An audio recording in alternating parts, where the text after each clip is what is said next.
everybody. One interesting thing of note since we last met, the monarch butterfly has been proposed to be listed as a threatened species under the Federal Endangered Species Act. It's not listed yet, and the public comment period goes to March 12th, 2025. All right, so the first order of business is the approval of the minutes from the November 2024 meeting. Is there a motion to approve those minutes? I will so move. Okay. Is there a second? I second. Okay, any discussion? All in favor? Aye. Aye. Opposed? I wasn't there. Abstaining? Abstain. Okay, Mr. Jensen's abstaining from the vote, but the motion passes. All right. The second thing is the December 2024 meeting, just the approval of the notice that that meeting was in fact canceled. Is there a motion to approve that? I approve. All right, Jason, is there a second? I second. All right, John, all in favor? Aye. Aye. Opposed? All right, motion carries. Next order of business is announcements. Are there any announcements from either planning or water resources? Okay, so no announcements from either, which brings us to the first rezoning case, which is 24 CZ 19 New Hill Commons. Presentation. They're Yeah, that is. they're up on the. Yeah, yeah. Oh, it's up down here. It is that one right there. Perfect. Thank you. Good evening, Matthew Carpenter with Parker Poe, 301 Fayetteville Street. Here this evening on behalf of Barnett Properties. Barnett's the developer of this PUD. We're calling this the New Hill Commons PUD. And what you'll see in a moment is that it's a mixed-use case with grocery-anchored retail and low-density residential. And so I'll give you sort of an overview of the case because it is a fairly big project, and then we'll go through the environmental commitments and be happy to hear your recommendations. So it's an assemblage here of just over 55 acres at the corner of New Hill Holloman Road, which turns into New Hill Olive Chapel at the intersection, and Old US 1. And it's about, I believe, 9 or 10 parcels, so it's a big assemblage. Took a lot of effort to get this property all together at one time and to bring it forward, but we made it here, and we think it's a good location for this particular use. You can see the existing subdivisions in the area. There's sort of a low-density single-family development pattern in this area of New Hill. We've got Belterra to the north, Jordan Oaks, Jordan Point, and then the Utley Farms project just to the south of us, which I believe is under construction now. I think they're at least doing some grading. So it's a big assemblage, a lot of landowners, and a lot went into it. So as you can imagine, there are a lot of different existing zoning designations here. Some of the property is in Wake County's jurisdiction, and so it's zoned R80W. Some of it has been annexed and rezoned into the town of Apex over the years, and then other pieces are in the ETJ. So it's really a mix, and what we're proposing is to bring the entire assemblage into the town of Apex, annex the portions that have not been annexed, and then rezone the entire property to PUD with different use designations for different areas. And we've used the land use map as sort of our guide here of how we lay these uses out. You can see with the different colored stripes there at the intersection that the plan envisions heavy commercial mixed use at the intersection, transitioning down to lower density residential as you get closer to those existing neighborhoods. So we sort of looked at this map and then worked backwards from there to get to how we've laid out our uses. There's also the Western Big Branch Area Plan, which was recently adopted, and I thought this was important because the plan was developed over a number of months. There was a lot of stakeholder engagement, and a point that came out of it was that people in New Hill want a grocery store They want retail opportunities, so they don't have to drive as far to get to grocery and retail. And so that's what we're proposing. The area in red is the commercial district, rather the non-residential district, because there will be some office uses permitted too. And that's shown in red at the intersection. There was a C-store approved, well, rather the zoning was approved, and then it was in site plan, but they hit some snags with their site plan. So that development is at the corner there and is coming in as part of our PUD. So C-stores are permitted use. And then we're really picturing grocery anchored retail in the area shown in red, and then low density single family as you move to the left of the plan in yellow. And so when I say low density, the PUD permits up to 3 units an acre, but we may not be that dense once it's developed, because there are a lot of streams on the property that you can see in gray, and so we're dealing with some site constraints there. We're showing a couple of stream crossings, one kind of in the center of your screen between the residential and commercial districts, and then another at the bottom that connects to Utley Farms. Those are not final by any means. We're still in staff review, and so we're discussing those crossings with stormwater and planning staff to understand whether we need them or whether access can be accomplished elsewhere. So that's an ongoing discussion. But right now, we're showing the arrows there for future connectivity. So I've split the environmental commitments out into residential and commercial, obviously, because they're all part of the same PUD, but the conditions will apply separately. So for the residential area, we've got 1 sign per SCM to reduce pet waste.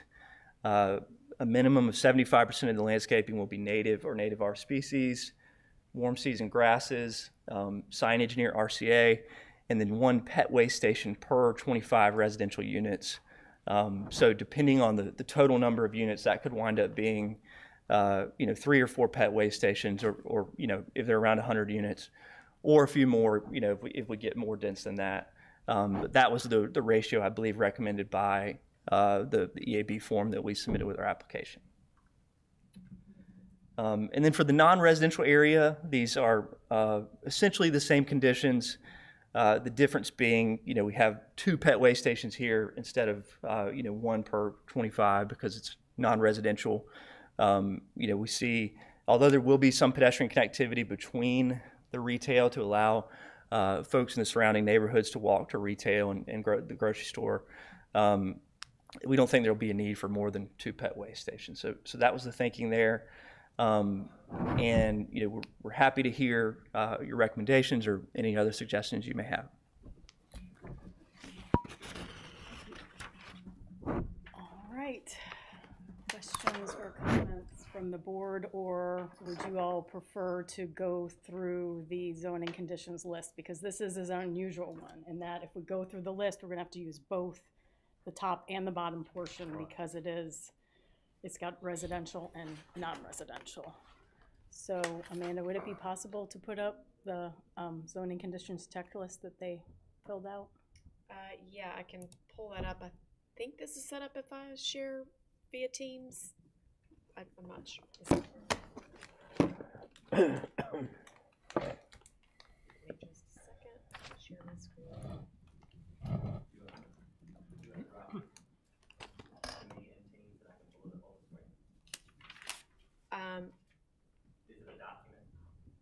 Yes, I have it. I just have to share my screen. Matthew, while you're doing this, can I ask you how many houses? So it's up to 3 units an acre, and the residential area, I believe, is about 50 acres. Is that right, Jeff? You're talking 150 houses? 110, I couldn't see that. We had 3 units an acre. Yeah, we did 3 units an acre, but the goal is to stay at 2 units an acre, which would be 110 units. But the PUD does allow 3 units an acre, which would be closer to 150. But we don't think we can fit that many. You're talking 110. On the site. Yep. The PUD, some acres, and that includes the non-residential portion as well, doesn't it?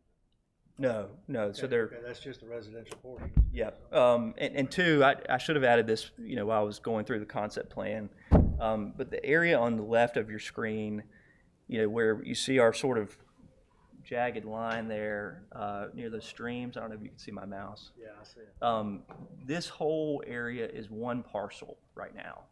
And it was part of the Utley Farms project. And based on the Utley Farms density and their recorded plats, that area is all RCA. So from here north is all RCA and will be undeveloped. And then we're acquiring just a portion of that parcel and adding it to our property, which will also be RCA, so it's stream buffers. And so really this entire area here, will be undeveloped. And it's wooded right now. And so you'll see in our buffers, for example, we don't have a buffer specified right here. And that's because it's wooded there, natural, and so we don't want to touch it. We want to just leave it in its current condition as RCA. One thing I noticed in some of the documentation we got, there was some environmental commitments that applied to one specific tract. And it was, I guess it's where that C-store was originally Yeah, designed. that's exactly right. So as I mentioned, the C-store was rezoned a couple years ago, and they need to design their sewer connections with our overall project and their stormwater. But we didn't want to alter the conditions of that case that were previously approved. And so we separated them out in the PUD, basically to say we're not touching their zoning other than to bring them in as part of our overall PUD because it's better planning. You wouldn't consider adopting those for all your non-residential? Let me, not tonight, I can't agree to do that tonight, but we will review those. And we resubmitted, I believe, a week ago, so we're still working through the staff review process. So, let me open those up here.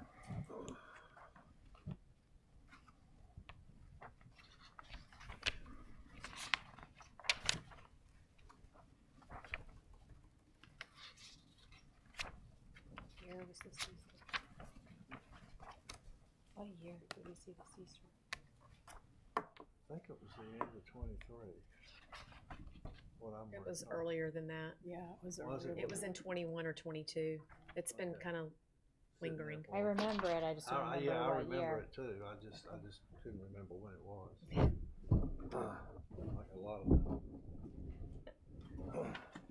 So a technical planning question.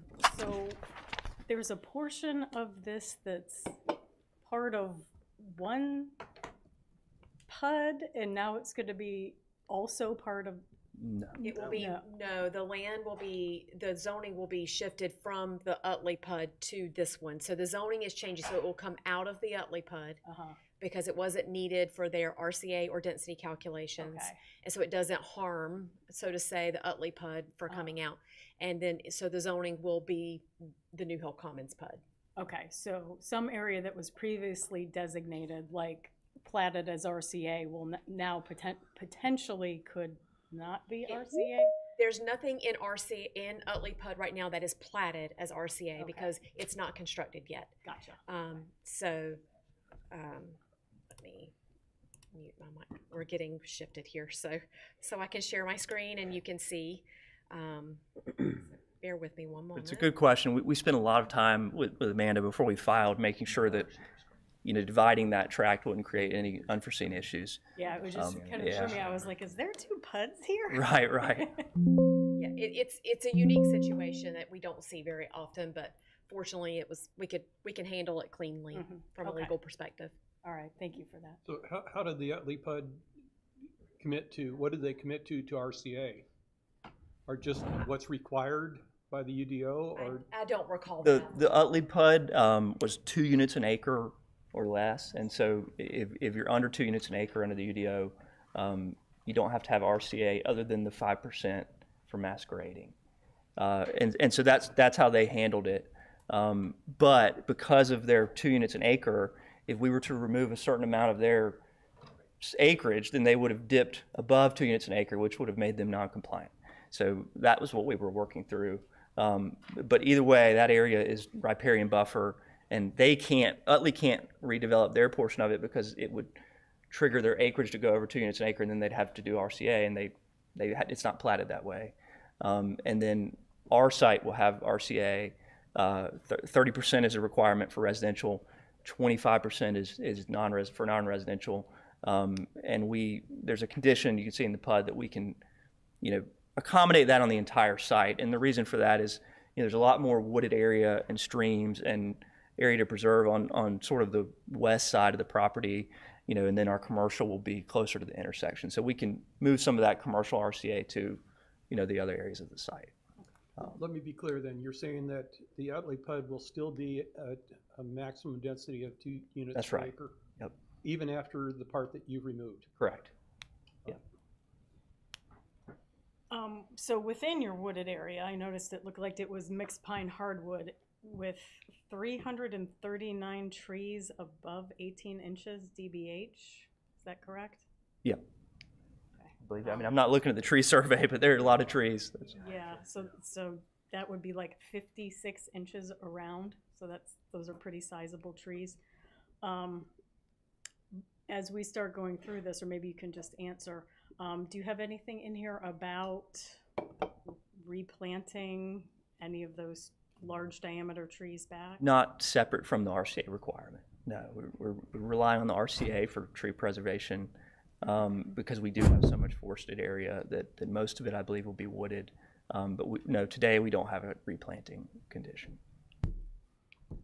What's the percent of RCA that you're thinking at this point? Yeah, the UDO requirement is 25% for non-residential, and then 30% of the residential acreage. You're not gonna go beyond that, you're gonna stick with that. That's right. Yep.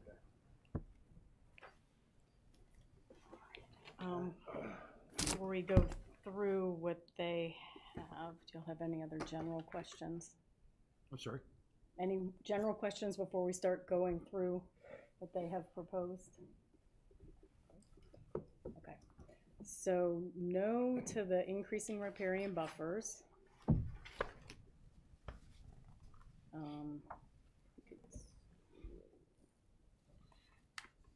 Can you all see that? Okay. If I zoom in on the next step, it's gonna be, you Yeah, might too cut off much. some of the text, but Okay, I'm gonna, there, I see it. Okay. That works. thank you. Yeah, that's good. Okay. One sign per SCM is marked yes. Okay, if you could scroll down to where we have the next. Yes, no. Which one are we on now? We're now on, I think it's 5-1. Can we go back to Go like 3? four. kind of? Let's go 4 option 5-1. Okay, so low impact development is a no. Increased pervious surface, which is goal 4, and this is on the residential portion. Right. That's also no. And the next one's no. Stormwater on-site is irrigation, no. Okay.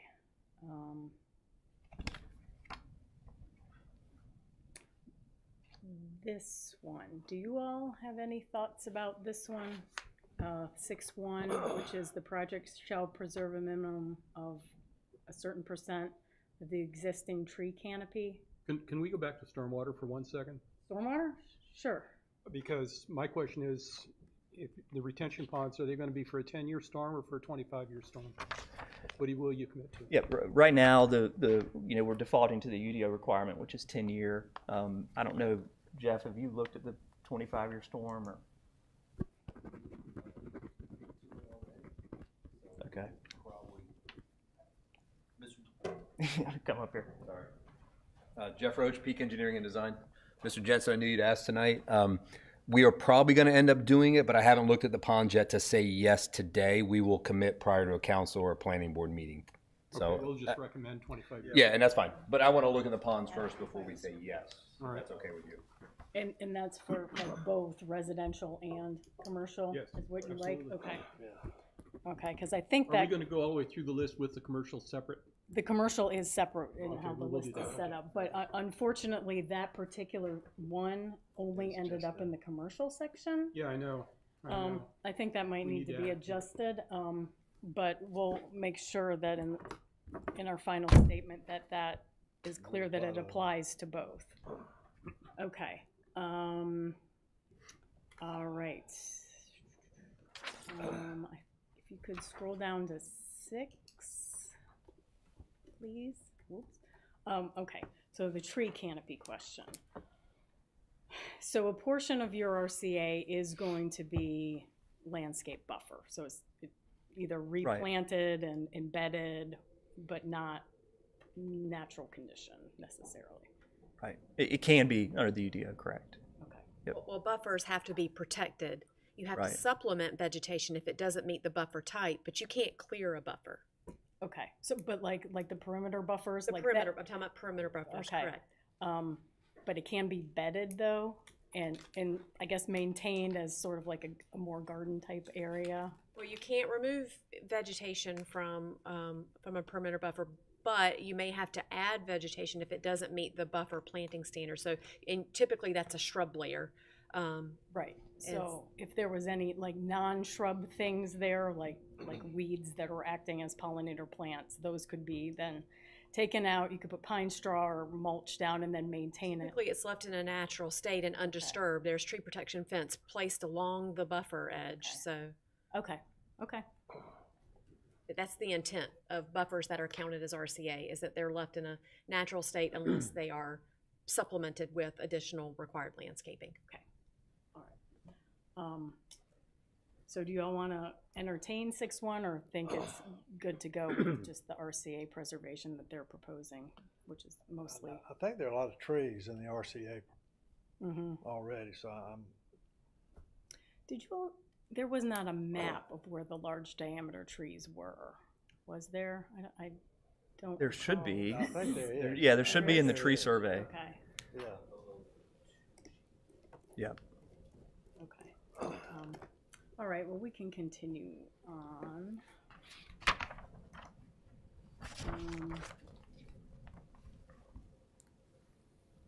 Energy efficiency, okay, increase biodiversity.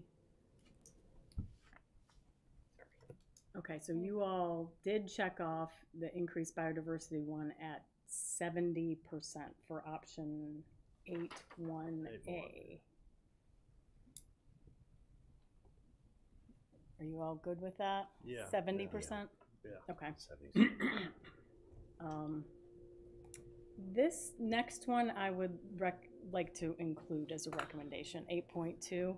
Yeah. What are your all's thoughts on that? Okay. Yeah, I think the language we used, or we've started using is the HOA cannot prevent that. I believe that was the way it was worded in our recommendation back in November. Yeah. Right, this green text is the Right, standard wording. Right. So I'm Okay. So add 8.21. yeah, I would recommend that as well. 8.2. Okay. All right. Maybe this is a question. So, when I fill out these lists, I've been reading like under goal 8 that, option 8.1 or 8.2 are sort of ors, like you can do this or you can do this to accomplish goal 8. And so, not to say that you shouldn't make the recommendation, but if they're just all separate, recommendations, that's okay. But I just had read it as, since they were lumped under each goal, that it was, here are different ways to accomplish this overall goal. I think they are different things, and usually, typically, you'll see in some places there's an and or an or. Right, and right. Like within down A on and B. 8.4.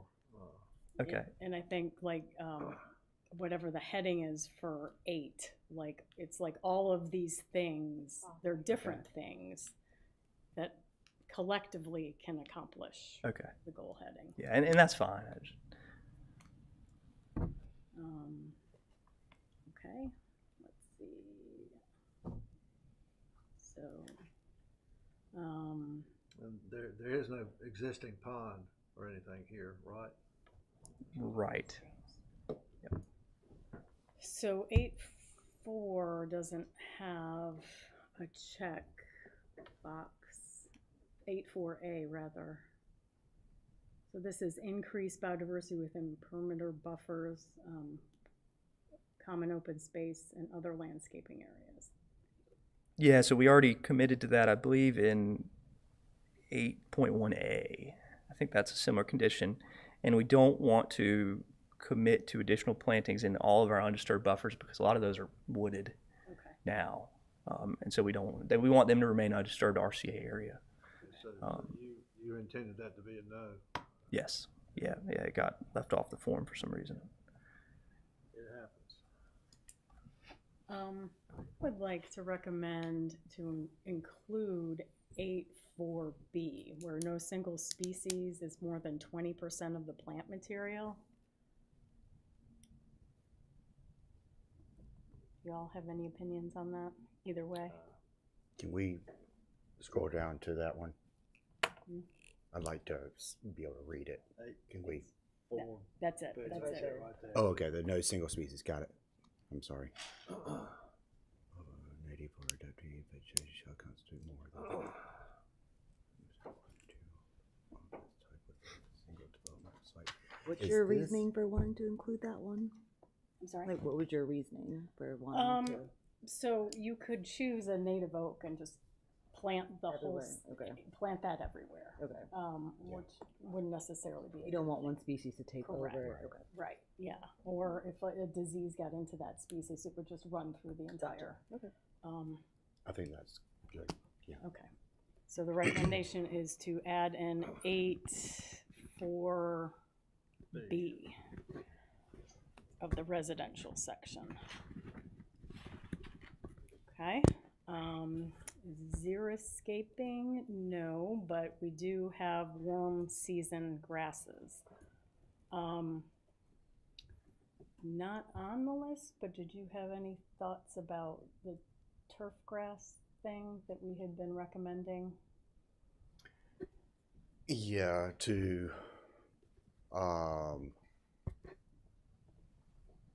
let's see, how did we state it before?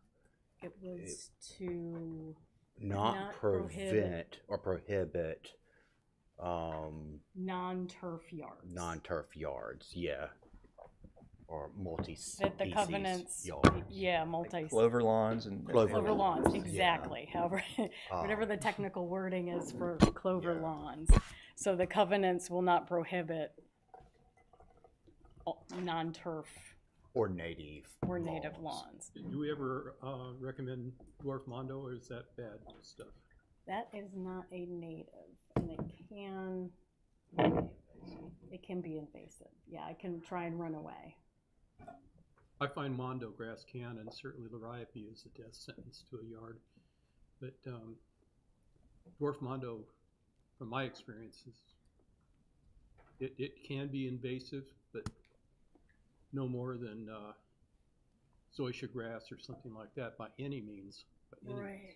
But so what you're thinking is sort of just like a monoculture of mondo Well, grass? for grass, yeah. And frankly, I did it in my own yard. I gave up trying to grow grass under a tree.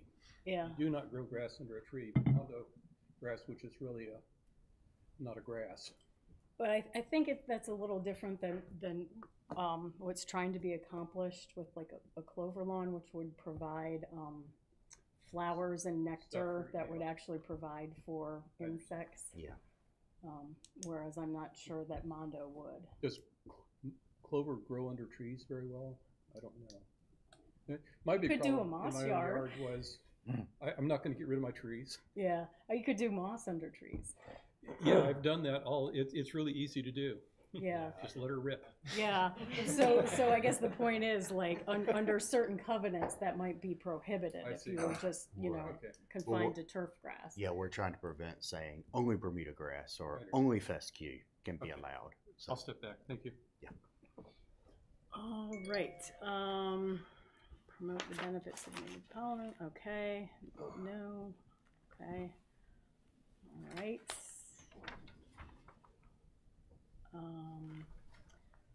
We're okay on perimeter, between your residential and commercial areas, are you gonna have a buffer, or is it just sort of blend in because it's kind of like a little town?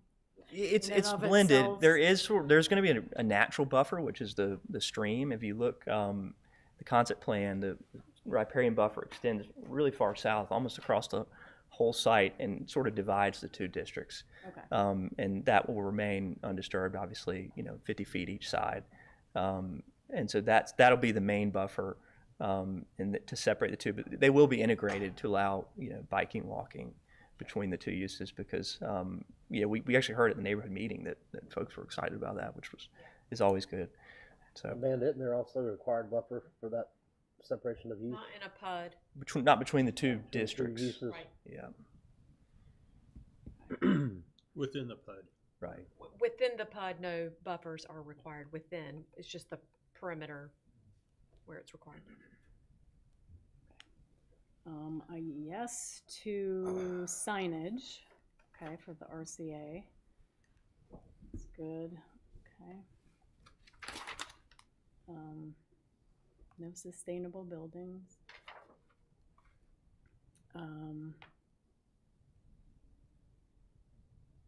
One pet waste station per 25, does that seem good? It's a little hard to visualize. Will you all, this is not at all, this is just a suggestion, just be thoughtful about where they're placed and just sort of envision, if you were walking your dog, where you would want one. Right, absolutely. Okay. Yeah, residents don't like them in troublesome places either, so Yeah, it's to everyone's benefit. but well, yeah, Yeah. thank you. Solar, no solar on the roofs. No to a minimum solar, and this is in the residential area. And no solar on the Why no amenities. conduit? That was just the initial, submittal. We're certainly happy to evaluate it. I think, we're seeing conduit in a lot of these projects, so I think it would probably be okay here. It's like a no-brainer. Yeah, I'd recommend conduit and Conduits are yeah, we're fine with that. I think that was just a miss on my part when Matthew and I reviewed it, so I apologize for that. and also on the goal 18, encourage clean transportation, put a charger in. Won't you have to? Yeah, that's a UDO requirement. Yeah. Well, I don't know if it's a UDO requirement for residential. I don't think so. I think it's for. But because of the grocery store? Oh yeah, the grocery has it. Right. Yeah, yeah, There will be. Not residential, yeah. yeah, and they'll be connected. It's a So question of how far away it is. Yeah. Okay. yeah, and I think there are quite a few spaces that are required now. Is it Yes. 10%? The Yeah, standards, the amount has increased. I think it's since we 10% initially added it as of total parking. Yeah, yeah. So there'll be a lot of EV spaces. Okay, so we're not adding 18 to Well, I'm looking at Bill. or 17 or anything about solar. Bill, I'm hyped up. Let I'm everybody hyped run up for through. you. Let's Well, keep the ball rolling. He's still in grass. He's still in grasses over there. on 16A, I would say 4 kilowatt system on 12 houses minimum. That's about 10%. Are you going to have a model home? I would presume so. The neighborhood hasn't been designed yet, and there's not a builder yet, but there will likely be. I would say have a minimum of 4 kilowatt system on the model home, providing the rooftop is, the back rooftop is pointing in the southerly direction, which gives you an out. I mean, if the house is not adaptable to it, then why try to force it? Okay. You said if a roof is southerly facing? The rear roof is southerly facing, and that would be from east to south to west. Only the rear roof. I'd say What if you, add an option, but most times these guys want the rear. I've seen many houses now where they're in the front because it's acceptable. I mean, it's a situation. So we can leave that out and just say a 4 kilowatt system. On the model. on the model home. And are these, And the amenity center, if you have one. The only thing I see with that is just depending on what product type it is and how many roof penetrations there are of I that, understand. of the square footage of the rooftop on the rear too. Yes, Would be that is something a problem. That would have to be looked at. And I always, before I tried sometimes to get them to collect the penetrations into one area if possible, which is a little bit of a problem. You have to run it, your tubes under the, in the attic space, but that never flew very well. are these detached single family? Is that Yes. the concept? Okay. Yeah, that's the only permitted residential use. I would like to add one more that we don't have, and that's the 220 in the garages. Everybody's Okay. doing that now. That's an easy one to commit to. Yeah. And it's a heck of a good selling point at this point in time. Yeah, we've done that in other projects, and I don't anticipate it being an issue. Yeah. And it's a great opportunity to say you're EV ready. Right. Okay. All right. And that takes us to the non-residential portion. Okay, so now we need to think of the other side. And so here is where the storm event one is, but we would like this to be the 25-year on both the commercial and the residential portion. Okay, so that would be, we'd move the checkbox on B from no to yes is kind of what we're proposing. Okay.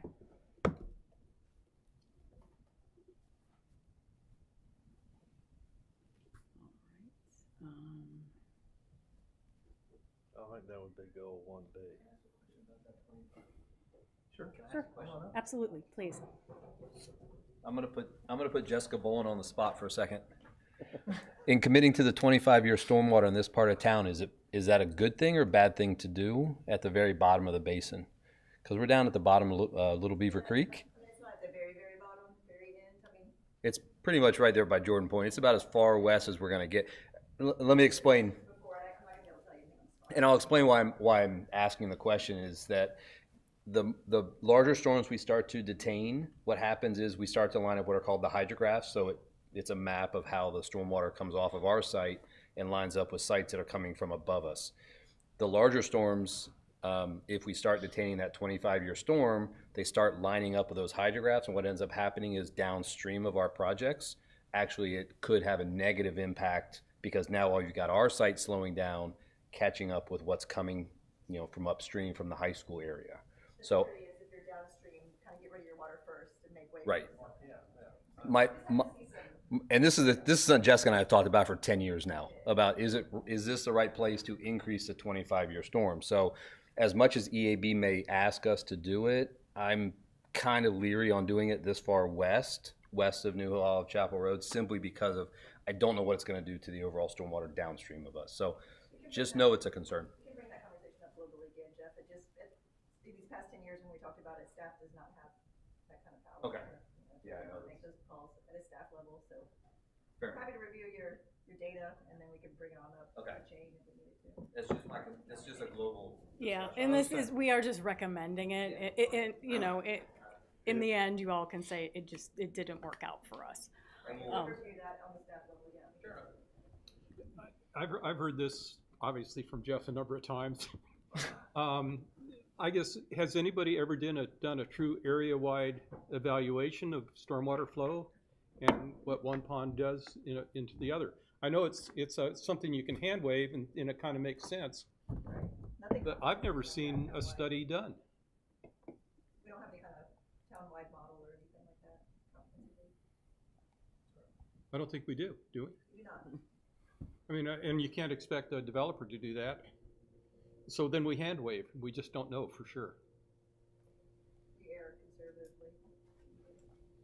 What we know. And maybe it depends on, you could adjust the discharge so that you don't have that problem, even if you are retaining a 25-year storm. I don't know. Tricky to do, probably. Discharge now and don't discharge later? I don't know. Maybe as computers get more powerful, they'll be able to do it like an entire town-wide thing, and you can just change things here and there to see what happens. Yeah, and that's almost what we need to do if we're gonna Yeah. really know what we're doing. Stormwater AI. And yeah. that's almost impossible. It's gonna be an expensive model. Okay, goal, let's see, goal 3, limit tree clearing. I would like to recommend that this be included for both the residential and the commercial one. What is your all thoughts? Yeah, okay, so. Yeah, the goal- only point I'll make there is we do have a couple of stream crossings for transportation connectivity, and you know we're working through with staff whether we need those. But you know, as I've said before in these meetings, it's always a push and pull between transportation connectivity and environmental impact. So we'll work through that, and then you know also I know you know we talk about increasing the riparian buffer width. Apex UDO already does go beyond the state riparian buffer requirements. It has an additional zone, and so for buffer widths, we typically default to that. You know, and I think there's some minor grading for stormwater ponds that's allowed in the zone 3 of the Apex UDO, but riparian buffer, and so we do want to maintain the ability to do that. Mhm. Again, this is just a Yeah, recommendation. I know, I'm crossing my fingers y'all can design all around Right. buffers and everything. Okay, so 3 would move to, the recommendation is yes, okay. Signage, that's also yes, as it was with residential. Low impact, okay.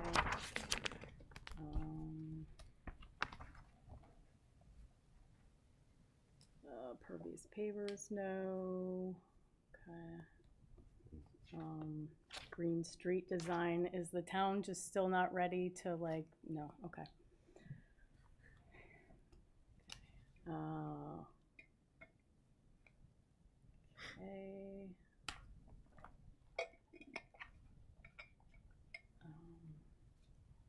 Okay, so this is interesting. I didn't realize we had the EAB's preferences for a minimum of 50% in the, this is in the commercial section. I don't, is that 50% language in the up above? I don't believe so. I don't believe it was either. Okay, so, No, it wasn't. okay, But I I think think- there's a difference between the okay, residential and the non-residential. yeah. Yeah, I highly doubt we can deliver a grocery store with 50% tree coverage on the non-residential piece. Okay, all right, So- fair. Okay, landscaping. Efficiency.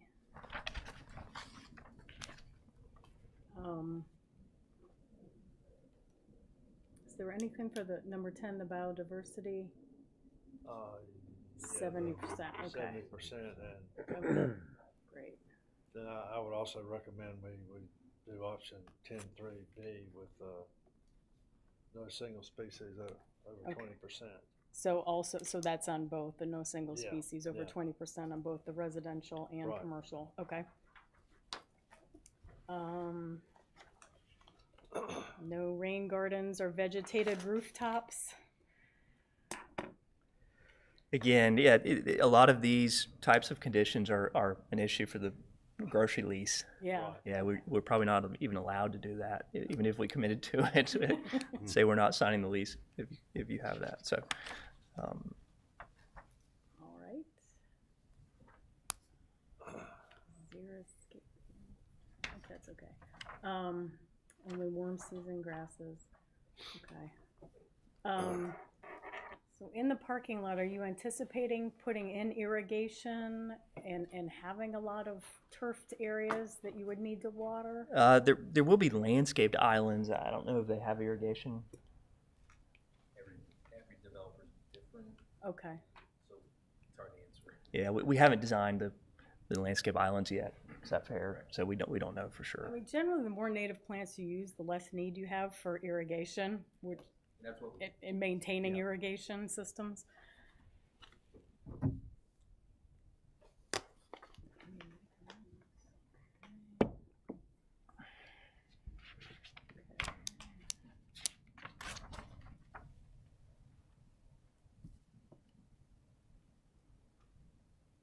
We have the RCA, but there's not gonna be, like, the natural area RCA you anticipate being on the others. That's correct, right.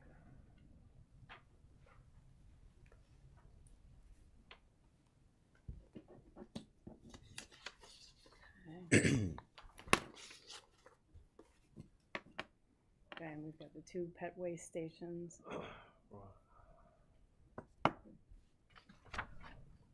And let's see.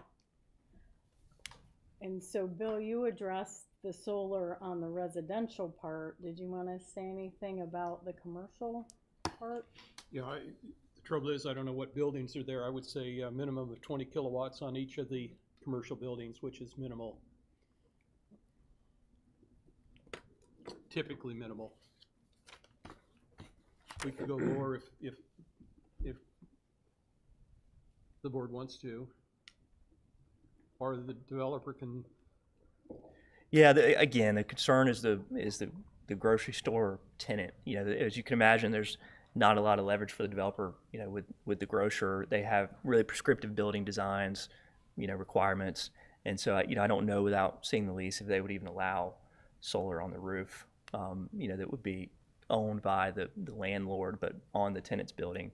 The landlord typically doesn't have a lot of rights with the grocery tenants. You know, here are requirements, and build it to our specs, and then they can pretty much do what they want after that, as long as they pay their lease. Is the only commercial building? It's just It'll be a strip center, and so you know there could be some creative opportunity, I don't know, for solar on those buildings, but it's the largest roof area and where it would likely go. You know, 20 kilowatts on a grocery store, though, is very, very small. I look at the Target out here, and they put on 500 and some odd kilowatts on that building a long time ago when the stuff was really expensive. So, and is this being serviced by Duke Energy, or is it being serviced by Apex? do we know? Most likely Apex. Yep. Okay. And if it's Apex at this point, and I think even in the future, we will be a whole lot better than what Duke Energy does for Yeah. people. Yeah. And it makes the PV systems really viable. Right. And for the amount of energy that a market consumes, even if it was in the Duke Energy area, they should be wise to put it on, because they're not putting anything out onto the grid, typically, if you understand. The problem is, with Duke Energy, you put the electricity out on the grid and they give you credits at 3.5 cents a kilowatt hour, and then they turn around and sell it to you for like 12 or 15 cents a kilowatt hour. Yeah. Apex doesn't do that. All right, so it was 20 kilowatts on 20 kilowatts on some commercial building. each. Each, okay, each If, commercial. if the, and I'll say if the roof is capable of sustaining that. Okay, How's that? okay.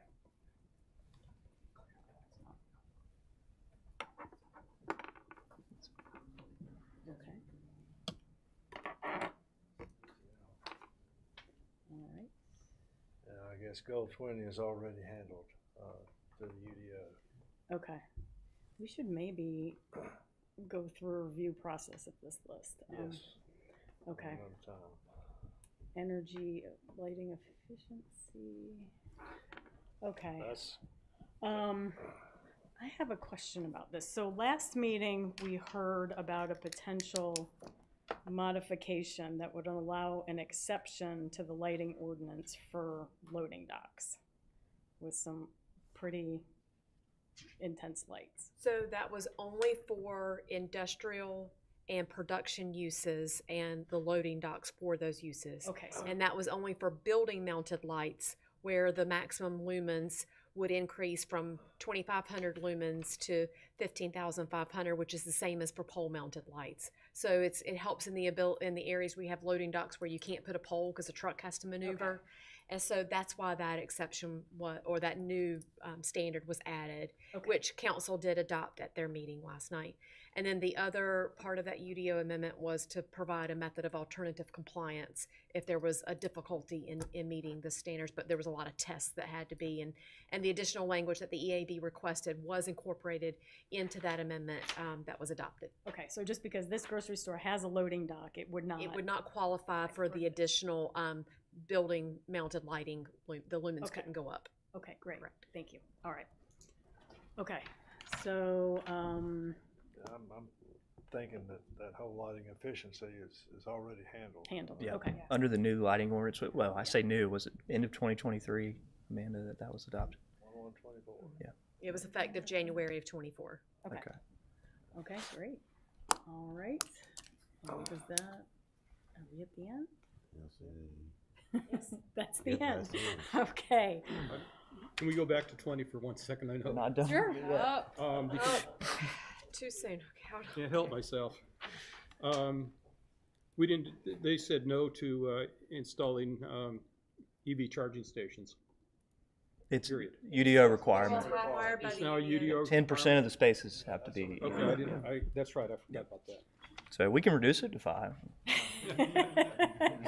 I'll be quiet, thank you. I do have one question on the EV chargers. So is there a requirement on where they have to be located?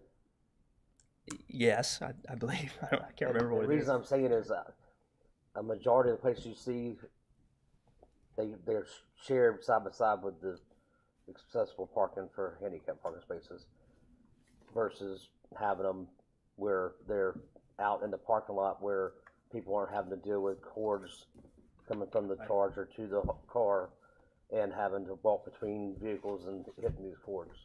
So the UDO does require an accessible, one EV charging space to be handicap accessible design because you could have But not 25 of them in a row at the very front of the building. Right, but there are no specific requirements, except for apartment complexes, which require the EV charging spaces to be dispersed throughout the apartment community. But what we're finding from some major retailers, including a recent grocery store, is that there is a need to keep them together because you have all the equipment and the transformers and everything. I'm talking about just having them up at the very front where you have to walk between them to get to the sidewalk to go into the building. So they should be designed, and our standards should be set up to where the charging equipment and the space and the cords for that do not conflict with the accessible sidewalk. That was the intent of how our standards are set up and how the standard detail, which was added to the standard specs, engineering specifications manual. So we have a EV detail in the spec manual now. So they would probably be more towards the back of the parking lot, I would expect in that situation. It doesn't handle the location of the parking space. I think what Patrick is trying to get at is the cords I for, understand. yeah, But if they're in the far back, then you're not gonna have the Right, traffic. you don't have that issue if they're travel in way. the back where you're having to go. And I want to use a site that's outside Apex's. It's in Hollow Springs, which is Team Park. There's AC parking spaces, then you have the EV parking spaces, and it takes the entire front row of the lower parking lot up, except for 10 spaces It sounds like we allow the option. for the developer to put a To place the somewhere they want to developer, place them. yeah. Is that right? Yeah, and I think Yes. that'll be necessary for the grocery store too, to traffic flow and parking, because sometimes it takes, 30-45 minutes for one to charge. So And the other thing too is that, like, a good example is where the electric facility is at Evans and Mount Zion down there. The charging station there is right there where the cord goes across the sidewalk at the front of the building. So you have to walk over a cord to get down the sidewalk in the front of the building. So, like I said, I think it's just placement of the EV charging stations is very important. Yeah. And that may have been a retroactively, one that was put in later and where it may have been more difficult to put it up, install one otherwise. I don't know the details of that space. We had, just for example, we had one we were required to put in Durham, and it was in between the sidewalk and the parking space, and there's, you know, when you pull up to the car stop, you run over the charging station. So it's not placed far enough back. It was never designed to do that. So like I said, making sure that these EV charging stations are placed in a good spot's important. That's it. Okay, so with that, is there a motion to approve what they have proposed and the conditions we have changed and added? I move we, Should we go through them? I don't know if we, can we go through them right? Well, the ones that we added. So we added, I mean, I've You got the list. got the notes, but we have a lot, do you want me to go through and just list them? right quick, just so it'll be on the Okay, record. I'm just gonna call out the numbers. Right. So for the residential, 8.1A at 70%, some of these are what they had already checked, yes. Right. 8.2, 8.4.B at 20%, 9.B, the addition of HOA covenants shall not prohibit clover lawns or non-turf or native lawns. I think there may have been one before 15 that I may have missed because I have a note to myself to go back and check meeting videos. Solar conduit in the homes. The reduce the impacts to resource conservation areas, 13A, 13A. and that was one of the original ones. And then I have 15, 16A, which was 4 kilowatt solar on 12 homes, and 16B, 4 kilowatt solar on a model home and amenity center. 17. We, in there, we had 220 watts. I was, Okay, that's I'm sorry. next. Yep. And then add, provide the 220 chargers for EV in garages. 220 volt outlet, yeah. Volt outlet. Yes, sorry. Thank you. And then in the non-residential, I have number 3 for both residential and non-residential, and no grading. Well, and I have a note that includes no grading in zone 3. There was the desire for a 25-year storm to be accounted for in both the residential and the non-residential. Under non-residential number 4, 10B and 10.3B, that might have been 10.2B. 10. I had 10.3.B. I have 10.3B as well, but I think there was another part of 10. 10B, 10.3B and 10.1B. 10.1B, okay. Right. Thank you. There was also the goal aid option 8.1B. What was that? I couldn't hear the number. Goal aid 8.1B. 8.1B? I believe that's what we indicated.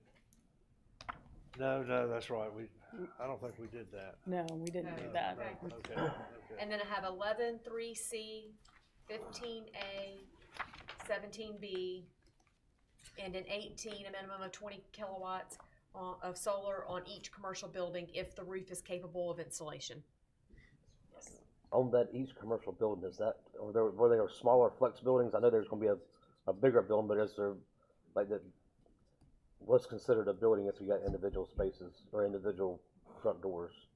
As it's a building that you would get a building permit for would be the building, not an individual unit for a storefront, but. I see where you're getting at, that, you know, You gotta have it on each building, then. if it's a strip mall, that the smaller portions of the building are one building with Yeah. the, So there with could the be 5 grocery. tenants in one building.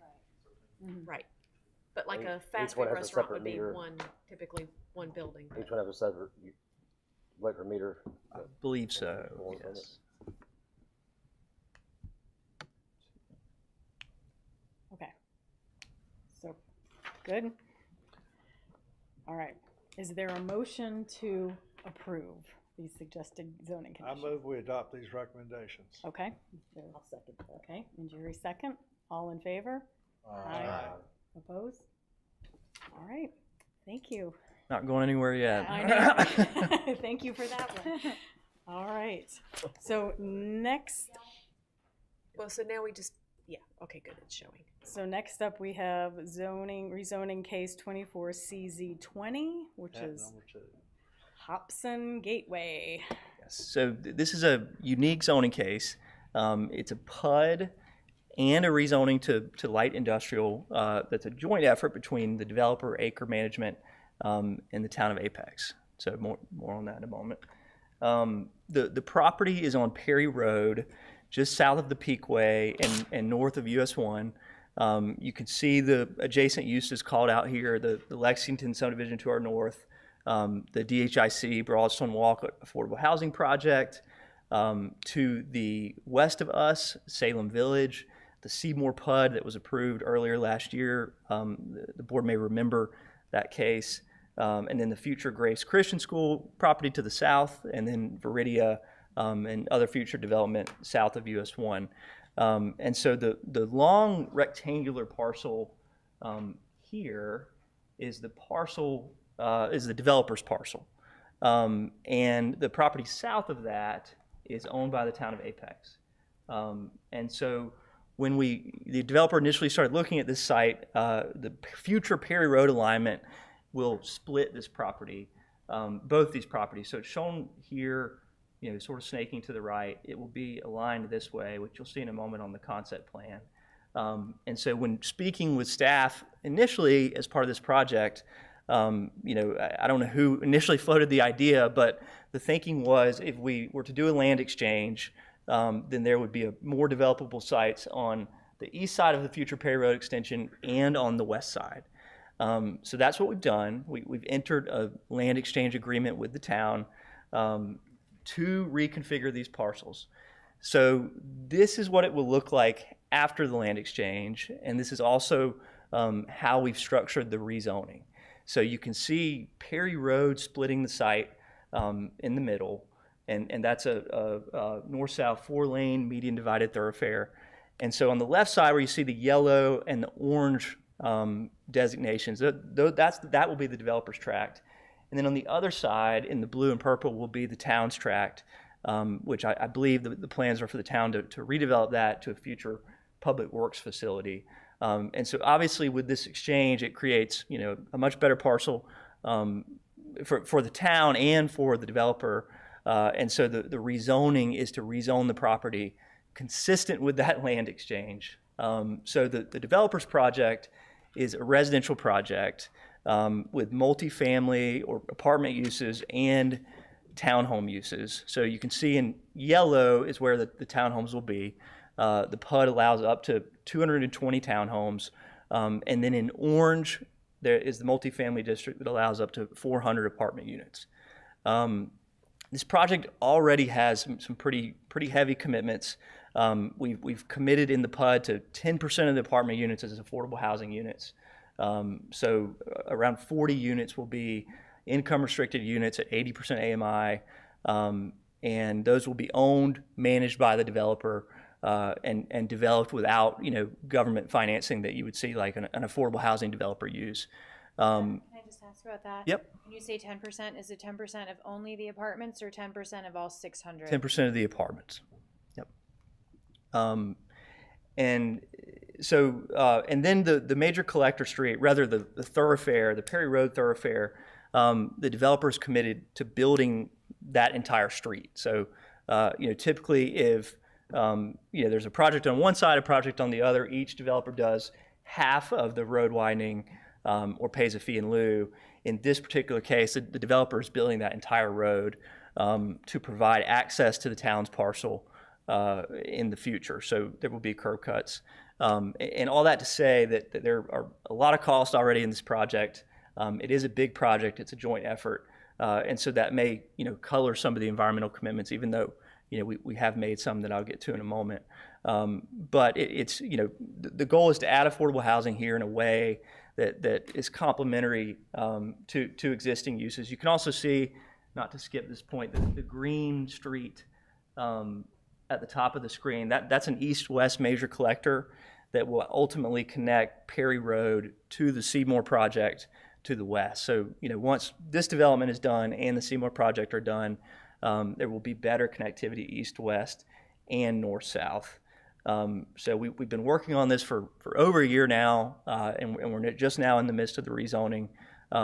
And so the town's portion is also being rezoned, and so Amanda's happy to answer any questions on that piece. I'll focus on the developer side with the mixed residential project. The developer here is Acre Management, and I wanted to include this slide because they do have they've made a commitment to net zero by 2050. And I don't know all that entails, but it's at least a big commitment. And they're working towards that. They own a lot of multifamily, and so they're continually studying, how efficient those projects are in terms of electricity use, water, sewer, and they're trying to come up with creative ideas for different types of projects. And so that's a possibility here, but we're still early to tell you exactly what those are going to be because the buildings haven't been designed yet. And so, but it does color the developer here and their overall sustainability initiative. So for what I'm calling the acre tract, which is the portion, west of Perry Road, we've committed to these 5 different zoning conditions. The one sign per SEM rather to reduce pet waste. The same native landscaping requirement we had in the last case. Warm season grasses. The green building certification, that'll be for the intent there is for that to be for the multifamily building or multifamily buildings if there are multiple. And then finally, all homes will be pre-configured with solar conduit. And so that's where we are now. As I mentioned, the developer may have initiatives that become apparent later on once some of these buildings are designed. And we'll certainly update you, but these are our commitments right now, and we're happy to hear your recommendations. I take it we're not going to be looking at the rezoning for the town property tonight, right? So do you have any of the environmental commitments that may be I town's rezoning? don't have a slide for it. Okay. I do have. Well, I think I have a copy. Maybe I don't. So do we need to treat this sort of as like the previous project with the residential and not residential? Yes. Okay. Yes. All right. So, right, because they're 2 separate distinct zoning districts. They're just grouped in the same rezoning case because they're inextricably tied to one another because of the land swap and the shift in the roadway. Okay. Yep. Okay. Well, why don't we deal with the PUD first, and then we'll look at Okay. the town.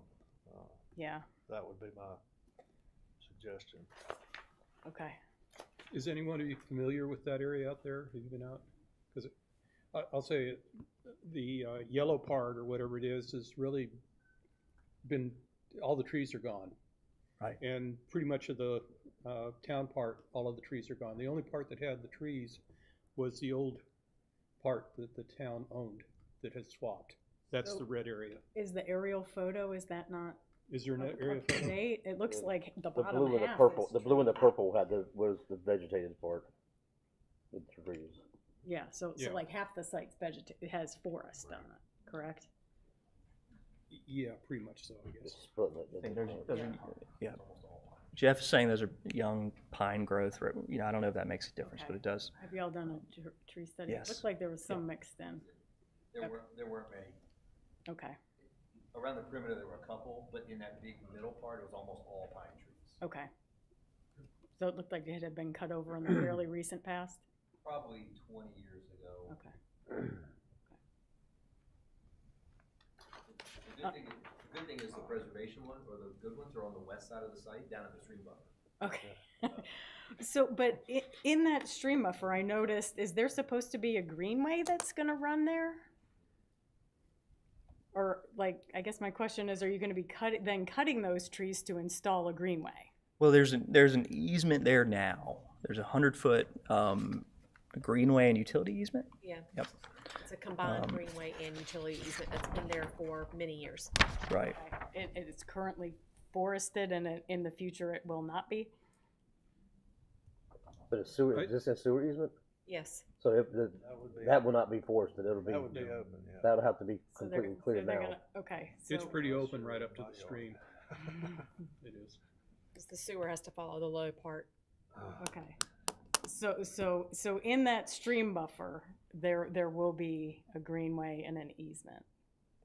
Potentially, I don't think anything is set in stone as far as, it's definitely with not the greenway as far as the exact alignment and placement of that in that area. We're just saying that some years ago, there was a greenway and combined greenway and utility easement dedicated to the town Okay. in that area. Okay. It's still there. Yeah. It's still there, and it's intended to be completed. I can't speak to the utility. Okay.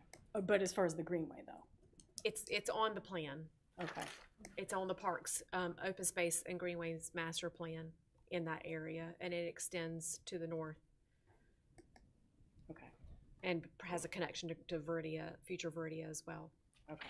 But it has to go to the southwest to use Verdia Parkway to cross US Yes. 1. Is that what's Correct. going to happen? Correct. Okay. It's already in the existing cleared easement, correct? Is that what you're trying to get to? Typically easement is gonna be completely cleared from side to side now, Yeah. and that greenway will be constructed inside that existing cleared easement already, so should be no additional trees taken down for the greenway. I don't think there is a utility there now. Yeah, it's grown up, I think, in the easement. Yeah, right. There are no utilities installed. The easement is just a paper easement. So they haven't done any clearing work there yet. We have full control over how we route it. So if there is a 56-inch oak tree like we ran into on another project, we can route around it. We have the option to work it. But nothing has been cleared yet, including greenway, Utilities. nothing's been cleared. I don't think it for the utility, but I've been out there and I think it's cleared pretty close up to the stream. It's In the not north, that far. the northern piece, Mr. Yeah, the Jensen, you're yellow correct. piece. On the north piece, absolutely, it's cleared almost probably Right. 20 or 30 exactly. feet off. I didn't mean the. On the red one. southern piece, which is current Apex property, Yeah, it's not it's not. cleared. I agree. Correct. Sorry, you're right, Mr. Jensen. We're together. Yeah. So I would recommend if you can take the greenway out of the stream buffer, that would be fantastic. Yeah, we can review the recommendation. I think it'll take coordination with staff, on the final location. So, I guess would that be replanted then? But there's still going to be a 12-foot wide pavement running 10 through foot. it. 10-foot multi, The greenway? 10-foot path. Yeah, but when they put that in, I guess that's part of the deal to maybe replant that into native trees or something. Right now, it's just grass for the most part. But we're talking about the southern part. Okay, That's I was forest talking there. about the northern part. Okay. Okay, we're on. Thank you. And then that east-west connector is also going to cross the stream? that's right. Yeah, and that's directly from the town's transportation plan. So we, Okay, so even though the peakway is like 0.2 miles to the north, there still needs to be another east-west connector going through there? Okay. transportation's not here, but yes, that's the answer. Is the future plan for Perry Road to cross over one That's correct. in the future? Yeah, That's correct. but as an overpass, yeah, Yeah, overpass. Yeah. not an interchange, not a full interchange. So back to the greenway, is there some reason why it's, I notice in other places is the routes are sort of, not necessarily the greenway routes, but like the travel routes are routed along the road, being that this greenway, you're gonna have to go either direction to either Perry or, Tangent Veridia Parkway to get over US 1. I guess I'm kind of wondering what the purpose of the greenway in this location is. So it would connect the residential that would be on this side of Perry Road and give them a path and a way to get to Veridia, even though, there's not a way to cross one there, and we already they have have to go- utilize existing crossings, which are the road, existing Veridia Parkway crossing, future Perry Road crossing.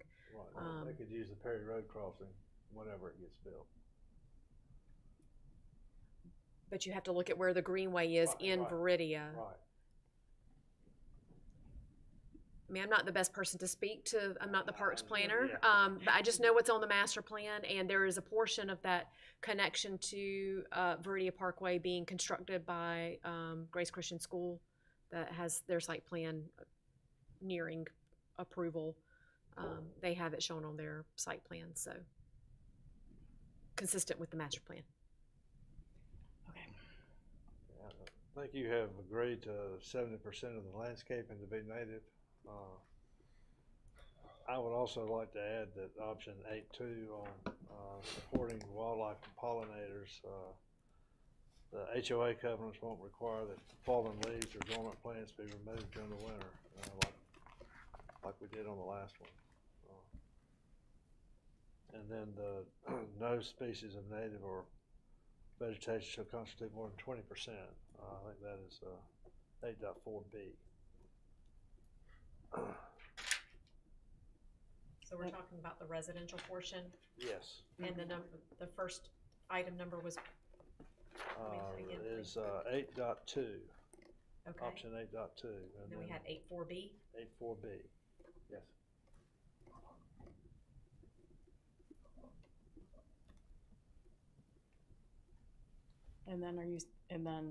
Okay, so the next ones that they have accepted is, Warm season. the warm season, which is 9B.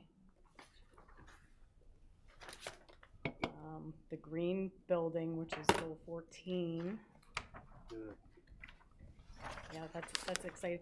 One question about that with the green building, are these, are they gonna be totally electric? Like there's not gonna be any gas heat or gas water heaters or? We don't know yet. Okay. And so that may be the case, but the green building condition is it will meet, one of those certification standards. Yeah. Notice you said no on the waste management. Which one, pet waste stations? Pet Oh, waste. yeah. I would recommend, Yeah, that was unintentional. I mean, we install those in every project. So I don't know that you need, you got what, 400 apartment units. yeah, we don't need that many. No, here would be my recommendation, a variation. A pet waste station per 50 single family home units. Townhomes. Yeah. And then one pet station per apartment building. Yeah, I think that's reasonable. Yeah. I feel like on the townhomes, I'd still like to see one for 25. I would too. I mean, I live in a neighborhood with plenty of pets waste stations, and I appreciate it every single day. It's nice to not have to walk a long way when it's nice. And the frequency at which they're serviced is gonna be Yeah, like an that's important true. factor. Right. Yeah, with 400 apartments, the Yeah. frequency of service is going to be important. Yeah. We want to get that detail. But I agree, you don't need 16 for the apartment building. I agree on that. Okay, so one per apartment building, and then one for 25 townhomes? Yeah. Okay. Is that because you think people in apartments have less dogs? Yeah. Oh, yeah. I mean, I think there Well, they should have exit at the some same way- place, yeah. though. Is it just gonna be one entrance, or is there gonna be, I would say one at each? Well, there will be multiple entrances, but they're consolidated to entering and exiting in the same places. So, Yeah. I mean, if we had 10 or all around the building, they would No. probably use just one or two. Right. Yeah. So, like, what is the style of the apartment? Is The, it, the layout hasn't been designed yet, but there'll be Yeah, just interior corridor elevator served units, if that makes sense. Okay. About one Yeah, per sorry, 100 apartments. They just are strategically placed throughout the Something like Yeah. that. That's the big. keep in I don't mind think your it's. residents I want don't think this. it's the number. I think it's just strategically placed throughout the community where it makes sense. That's Yeah. that's. I think that's what we're ultimately trying to get to. Yeah. I mean, because if Right. not, you could like, well, I got to come up with two more places, and well, I'm just gonna plop it here and it doesn't make any sense. Yeah. Right, So yeah. we just asked us. Or like a logical placement and number of pet that makes waste sense. stations. I don't know how that can be written to be in, There needs to be a specific recommendation, otherwise it's not a recommendation. We need Yeah. to have something specified. okay. So either the one per building or the one per however many number of units. Yeah. I'm Yeah, not if you wanna- necessarily suggesting that they be right outside the building door. Yeah, well, how about this? If you were to make the recommendation of the numbers that you, either number, then, you know, I can go back to the developer and they can talk to their property manager to discuss exactly how many and where, if that works. If you did it one per so many units, that would give them the option of placing them where they think is the most beneficial. That's what I was thinking. So I would still say 1 per 25 townhome. And then, for the apartment, So like I said, we don't know the number yeah. number of bedrooms per apartment. You know, it could be a building of That's right. But we bedrooms say per apartment, one bedroom, and you know, it's like a minimum of Eight. eight. Does that sound right? 2 per building. There might be more than 4 buildings, you don't. Yeah. Yeah. Yeah, you don't know. Um, But I mean, like I said, they don't have to be at the building. They, Let's do 400. No, I'm kidding. Whatever it is, I think we just need to be consistent with Right. each applicant. If we Everybody say, hey, gets their we- if own. we it's do this, need to be if it's this per apartment building, it needs to be the same with each applicant that comes through. I think 2 per building. I mean, I think that's 2 per apartment building. I 2 think per, that's- at but least, again, you you don't know, have any- They one, could still be dispersed, because you're saying 2 per apartment building doesn't say where they are placed correct, within the development. No, we're right, not. It's just getting at the number. Right, So- right. okay.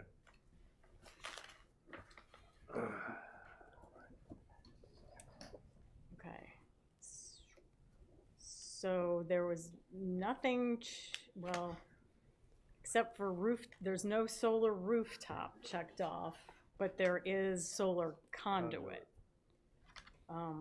And I'm assuming that's just in the townhomes? That's just in the town. Because these are not condominiums, these are rental apartments. That's right. Okay, Well, I don't know that we specify in the zoning, but yes, the plan is for apartments. okay. But in the townhomes, you didn't commit to anything on terms of putting solar on them. Yeah, did we commit to the conduit? Just the conduit. Yeah. Conduit, but Yeah. not, and I'd recommend 4 kilowatt system on 25 units. Townhomes, that's 10%. And if these folks are really into energy conservation, they'll jump at that.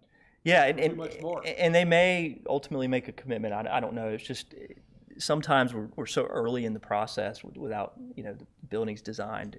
It makes Does it, the HOA own the exterior maintenance, and does that cause a problem there? yes. So, Yeah, and then if you're sharing a roof with a guy that's got a solar panel next to you. That's right. And Yeah. you know, surface area is limiting too for townhomes a lot of times on the roof.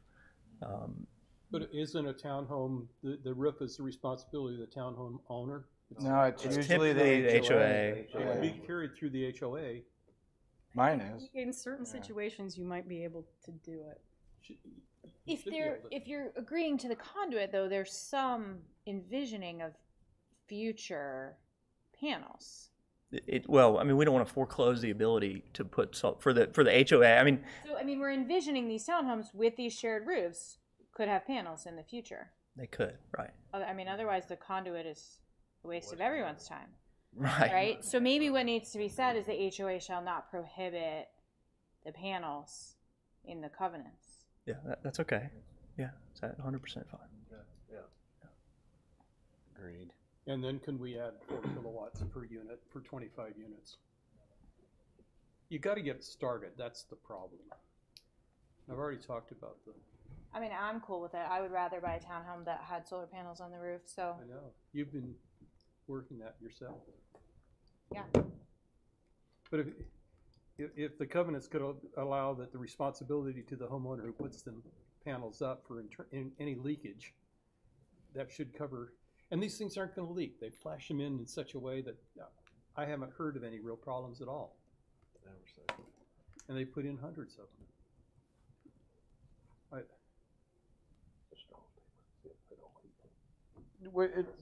how does that affect the cost to replace the roof though? Does Yeah. it drive it up? Yeah. So, Because now you're putting that cost on everybody. Question. I think it's a great question. I think my question here though is, if the builder's already agreeing to the conduit, let's see it through. yeah, I think the HOA could figure it out. I mean, the HOA could require removal for a roof replacement, or there's any number of things that they could, The difference between the conduit and committing to solar is the conduit allows future installation of solar if the homeowners desire it. And the difference in just installing solar panels on a townhome building are there are certain buyers that don't want them.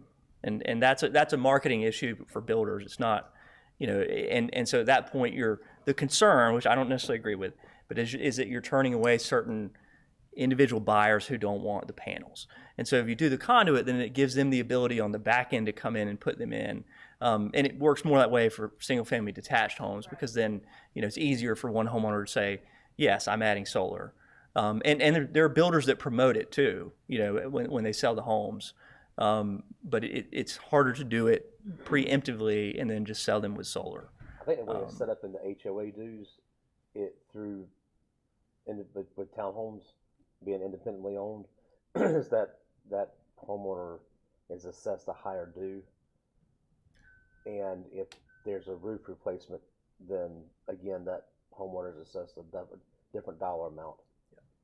So basically, we say that the HOA can't limit the installation of solar, I think that's. and then they'll be forced to come up with some bylaws that control that. The management company, HOA, yeah, and provides there them is a different actually a dollar amount. statute that addresses I don't this.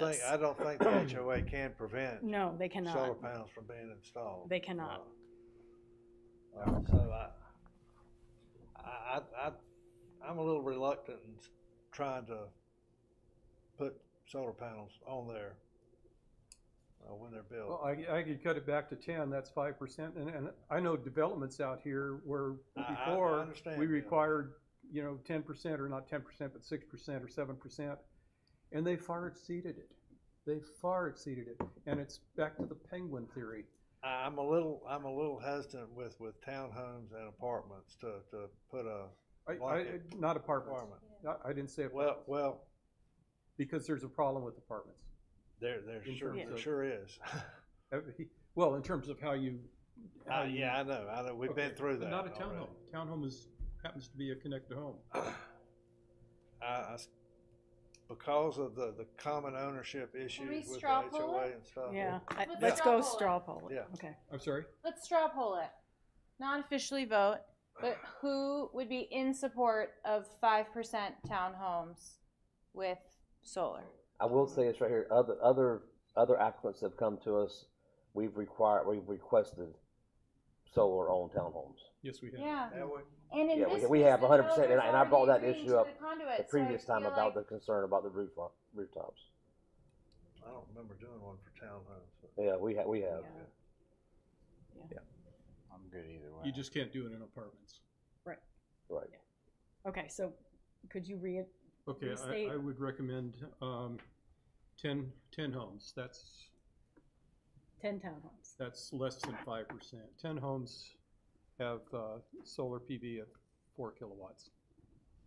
It's just that you got to get people looking at it, and once people agree. look at it, I'm with you. others go with it. And if this, And I think there's plenty of other townhomes for people to buy if they don't want solar, right? They've got another 200 townhomes to look at. That's right. and if they are actually looking to hit that net zero, Yeah, no, and I mean, and, this is and probably the I'll perfect I'll one to discuss do. this with the developer, and they may make the commitment. I don't know. It's just, again, part of it's a timing issue because we're so early, and so we're happy to evaluate it, and we'll update you if we make the commitment. How about that? Call me and I'll sit into the meeting. Okay, and then charging stations are already taken care of by the UDO Yes, Do for we- multifamily. Multifamily, yes. for multifamily. Okay, all right. And you're doing the 220 volt outlet in each of these townhomes. Is that correct? Yes, I'm looking to see the form if Did you? we said yes. Is that right? I didn't see I that. don't think it's. You included conduit, but we didn't. Well, we can, well, we that's need to fine. Have that line Yeah, item, yeah. Yeah, we need to add that, okay. 220 volt in the garages.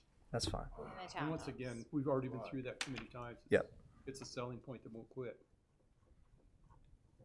Okay. That's where people want to charge, yeah. All right. Since my son got an EV, he comes to visit me more. All right, so is that it for the residential portion? And now, yeah, I think with the residential, you said not applicable for all the non-residential. Yeah, the reason for that, again, is it's joint rezoning between the acre and the town, and I'm not representing the town other than to be connected with the application, so. Are there no common areas in the PUD? No, No They're gonna private be separate. facilities, well, house or swimming pool or anything like that? well, there could be, but those will be, residential buildings, no. I don't think town staff can come from their public works center to the pool. No, he mean, yeah, I understand your point. Are there any recommendations you need to make for the amenity building? Right. Yeah. Right. And I mean, that's part of what's covered in that non-residential is Oh, I see what you're saying. common areas and residential developments.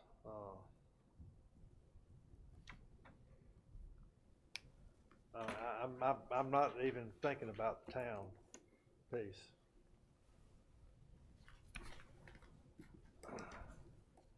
So there will be a pool, or there won't be, or? There's the ability for it, and so, The site plan done for us, we don't know. right.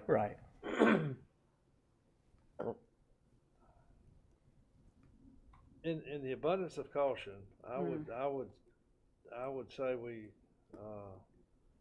do similarly to what we said on the last proposal. I agree.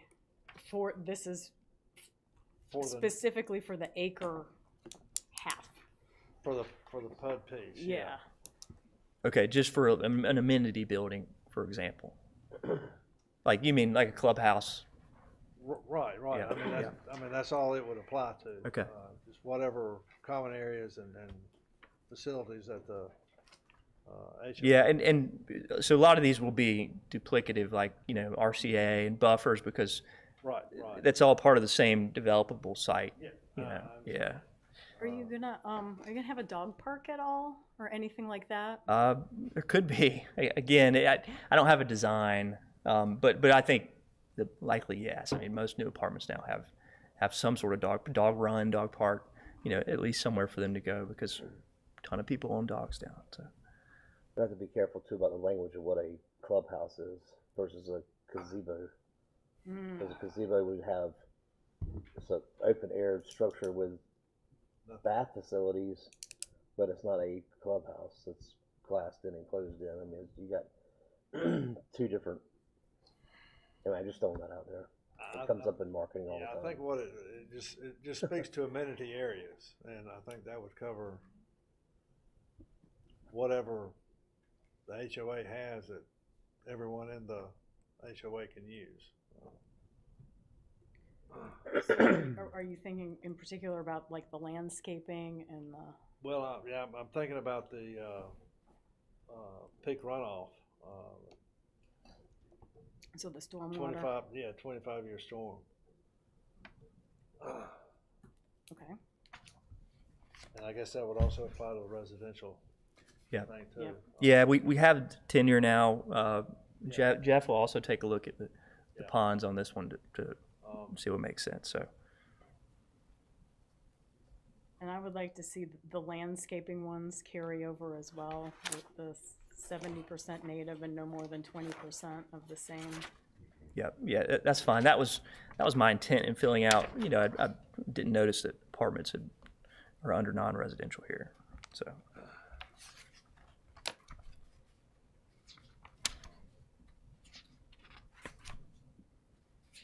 It looks like this is running up right up next to number one. What type of buffer is going there, between 60 foot, type A is what we're proposing. Yep.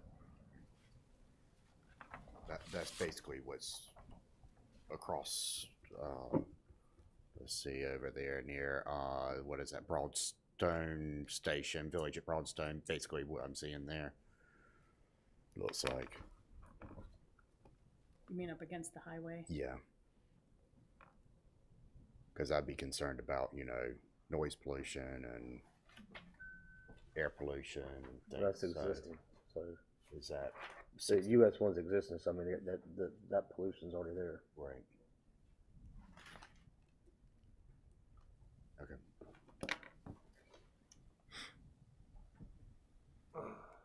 All right. I would also go something in goal 10.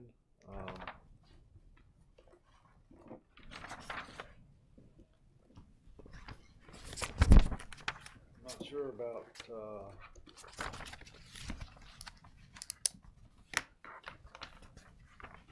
I would say 10.1A, providing diverse and abundant pollinator and bird food sources. Okay. And then, option 10.3B, no more than 20%, of it.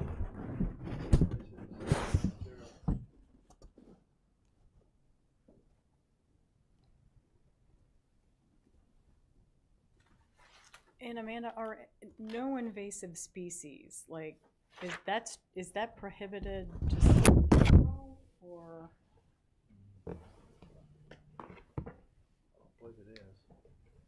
Or do we have to specifically say, don't plant invasive species? I believe the UDO already prohibits that. Okay. You have to follow the design and development manual. Okay, okay, And the planting schedule doesn't have invasive species, if I remember. okay, all right, Doesn't include it, yeah, and you have to choose from This is that. in the design Yeah. and development manual. okay, Okay. okay. And remind me, does the design and development manual cover, does it go down below shrubs? Or does it No. stop at shrubs? It stops at shrubs. Okay, so we could get some sort of invasive non-woody plant. Like they could plant kudzu technically. Well, It's a vine, so it might get covered, I but, think anybody's gonna. yeah, I know, but like, Let's get some ground They could cover. put pivot in. they could put, well, that's a shrub. It's a shrub.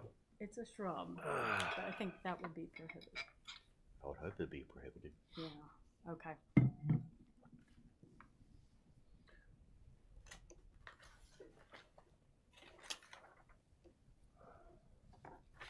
All right, are there any others, or do you need a minute longer, John? Well, I wanna, the, Green building certification, that's a yes. yeah, Yeah. I mean, that's your intent, right? Correct, yeah. That's why we selected it under the residential section. That's on the multifamily, right? That's right, yep. Okay. I don't have anything else. Would you like Amanda to go through these, or are we confident? I'm confident. Okay, Okay. and this is for just the acre the PUD acre portion. PUD portion, okay. Is there a motion to accept recommendations as we have stated? Motion. I Jason, will second. Katie, all in favor? Aye. Opposed? Okay. Now that we need to address the town's half, You can if you so choose. It is not exempt from your review. okay. All right. Well put. Well put. She said the town is going to approve its public works facility, so have at it, is what she said. I will say the town, Understood. As you know, the town does have a commitment to environmental practices, upholding the UDO. There's sometimes a need for, flexibility. We don't really know what the site's going to look like yet. We know there's a need for expanding town facilities. We're outgrowing existing locations, and there's no site plan for this. We have not a concept plan. We just know this is land that we own or are able to swap out and get and can utilize. So, So is the intention that is it to put buildings there, or is it to be like a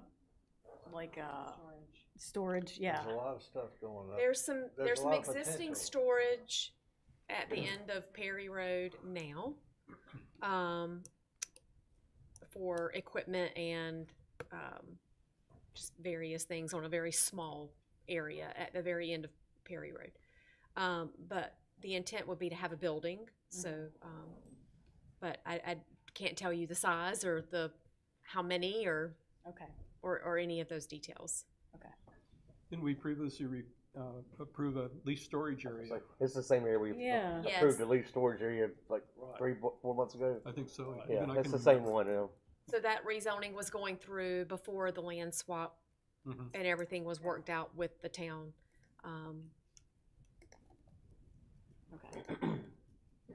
At that point, John recommended a compost bin, I believe. Compost, didn't you, John? I think you did. That the town have a compost. I remember we had some discussions about that, yeah. I don't remember what the recommendation was. I thought it was a recommendation, but I could be wrong. I think at the minimum, we strongly suggested the town consider that. Okay. Did you all want to give any recommendations to the town, or given their commitment to environmental things, just let them go without We'll cross that when it recommendation? comes, I think. Want to talk about any pet waste stations there? I just had to throw it out there. I mean, how many buildings do we have? Okay. A minimum of 20 kilowatts on each building. There you go. Okay, so we're in agreement. We are not going to make any formal recommendations for the town's half. Okay. All right, then we will carry on to the rezoning case 24 CZ 22 Courtyards on Wimberley.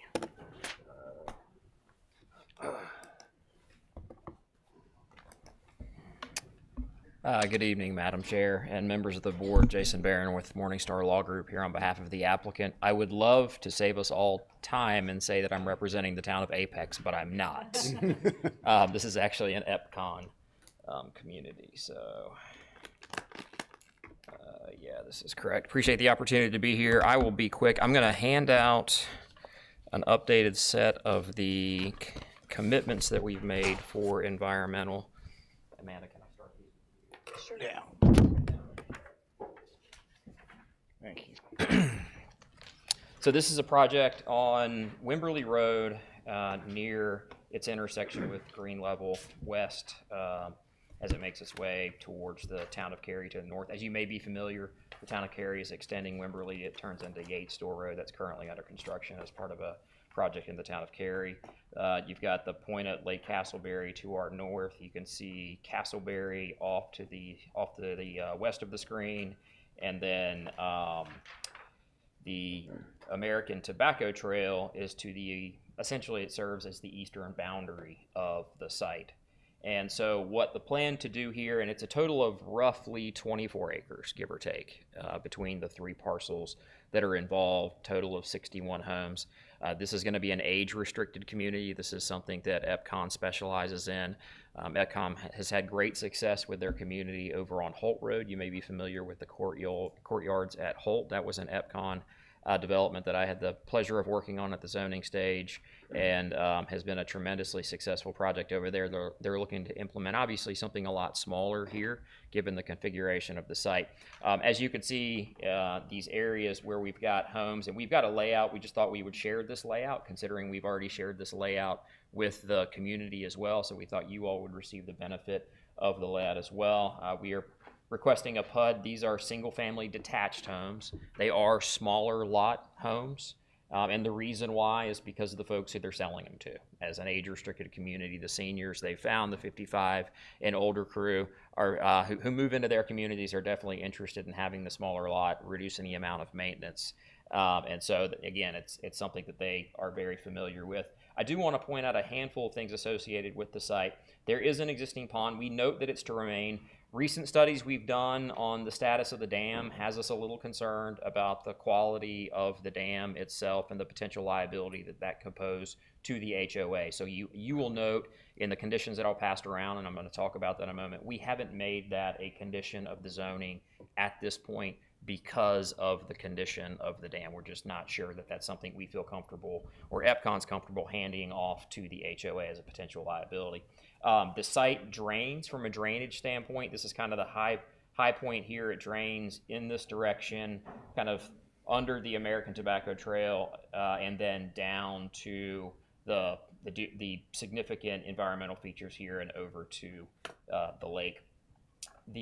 A couple of points related to the buffers. As you can see, we've got buffers that are provided. We're technically required to do a 20-foot type B buffer along the northern boundary of the site, but we've got riparian areas that are going to serve as a very nice natural buffer and that are going to provide the retaining existing vegetation in those areas along the eastern boundary of the site. And it's tough to tell from this slide, but we are providing a 50-foot type A buffer, and as Amanda talked about in one of the previous cases, that's an area that we can't clear. If there's mature vegetation that's worth saving, we save it, and if we need to go in and supplement the vegetation that's there, we are going to do that. But interestingly enough, between this buffer that we are providing, and this is our boundary, and that's what we're required to do. The buffer goes in adjacent to our property boundary, but there is healthy existing vegetation on properties that are owned. One is owned by NCDOT, another one is owned by a private property owner before you get to the American Tobacco Trail. So effectively, and again, those theoretically could be cleared. I'm not sure why anybody would clear those. They're kind of very long, narrow sites. You can't build on them for any reason or all. And so effectively, even though we're technically providing a 50-foot buffer along our eastern side, the effective amount of vegetation that's being preserved in that area, including ours, is certainly much greater. It's closer to like 200 feet of width adjacent to the American Tobacco Trail. And so you can kind of see the configuration of the lots in this area. As I run through the conditions that we've committed to, we originally committed to 4 conditions. We've updated those to include a total of 7. We've got the signage for adjacent to SEMs to reduce pet waste. We are committing as part of goal 6.2 to replace trees in terms of the trees that are on the site. I will note, so this is the aerial. Again, it's tough to see. As you can see, the southernmost portion of the site is virtually entirely cleared at this point. This portion of the site, and if you go back to what we're developing, most of the trees that are on that portion of the site are being saved around those riparian areas. So there's not going to be a lot of tree removal in this area. There's certainly going to be tree removal here. But again, we've made a commitment to replace it based upon the recommendation that's included in the goals. And then this area here, there's not a lot of trees that are worth preserving in that area. And again, we've got these natural riparian areas that are going to serve to that. So the long story short is we've made that commitment to replace what we are going to remove, but the vast majority of the trees that are worth saving that are on the site right now are going to be saved because they're already in those riparian areas that need to have protection.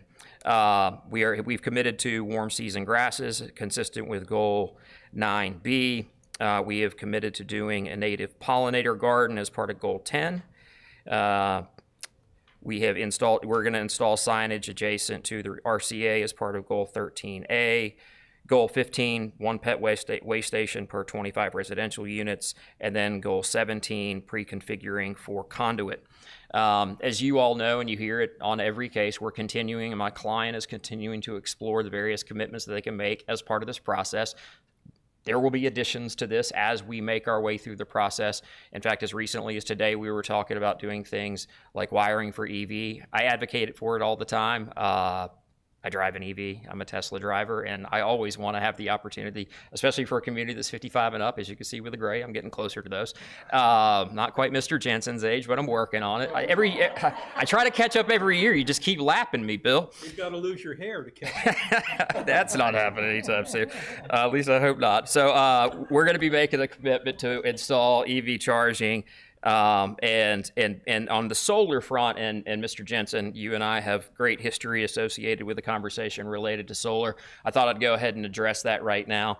The Courtyards at Holt had a very active process where they were marketing solar to their future homeowners during the buying process. The end result is that they've currently got 9 homes that have solar on those homes, and that is far in excess of 5% or 6% that you would see in that community. I think they've got 60, 70, somewhere in that ballpark homes over there right now, and so it's a decent percentage. They plan on implementing the same commitment here, even if they can't make an affirmative commitment on the front end of the process for a certain number of homes. They're going to implement the same strategies they used at the Courtyards at Holt that in this community to market the availability of solar to those users.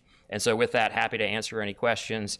As an age-restricted community, it goes without saying that's an age group that continues to grow in this market. The demographic continues to grow, and EPCON is excited at the opportunity to provide places for 55 and older folks to be able to live. So, what happens if you decide not to keep the dam or not leave the dam as part of an HOA requirement?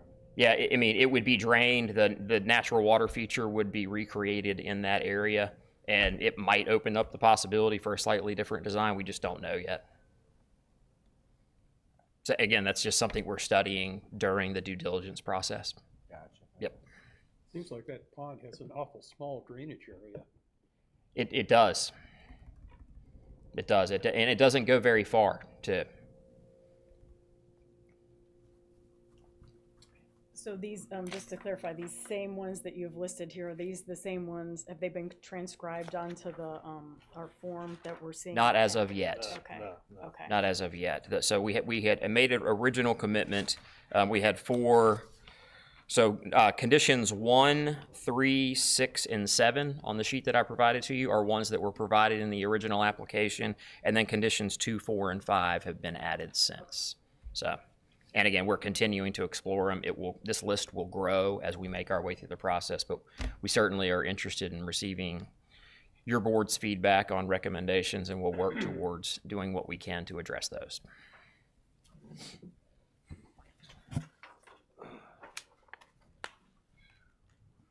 I think similar to the other projects that we saw, I would, if you all agree, like to see 8.4B, no single species of native or adapted vegetation shall constitute more than 20% of the plant material. And then Option 8.2 as well. 8.2, okay. Yes, that's provide and allow for undisturbed spaces for nesting and overwintering for native pollinators and wildlife. And then 8.1A, this is the one about the project shall ensure that 70%, we go to 70% of the landscaping shall be native species. Yeah. So that's sort of consistent with what we recommended. Yeah. And so just to address those in the biodiversity section, I think those were what you were talking about. Our current thinking, it appears that 8.1A and 8.4B are ones that we're going to be able to work with. Again, still to be determined. Not sure about 8.2, but that's, again, it's just something we're studying at this point. I mean, you sort of already kind of have that if you develop similar to this, where you do have those riparian areas. I guess if individual homeowners wanted to do that on their own in their own yards, I think that's what that's getting at. Yep.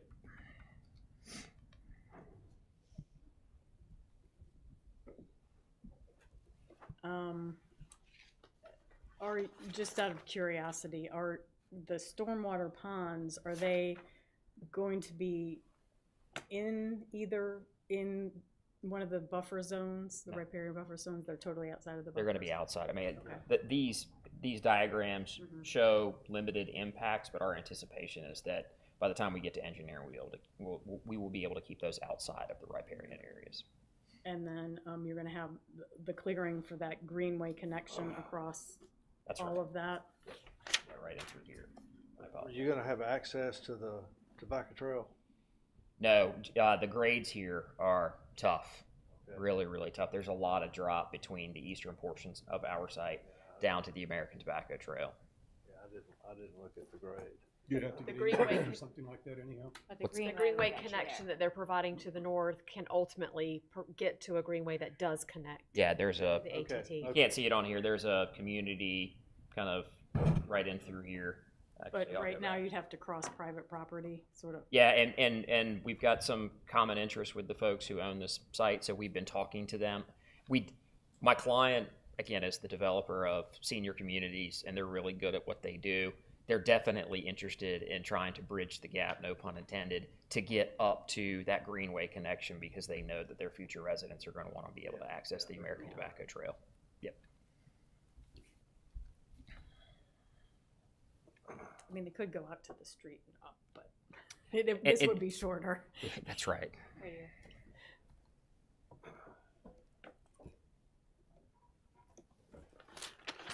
And one of the things I should have mentioned, it's 61 homes over 24 acres, so roughly 2.4 units to the acre, somewhere in that ballpark. So the RCA provisions will apply in this area. It's 30% minimum RCA. So you're looking at basically two access points into that development, right? Yes, sir. Access drive here, adjacent to or across from Castleberry Road, and then an access here. Just to follow up on what Jason was saying, also, the ATT is roughly about 125-foot corridor from side to side. Also, Yeah.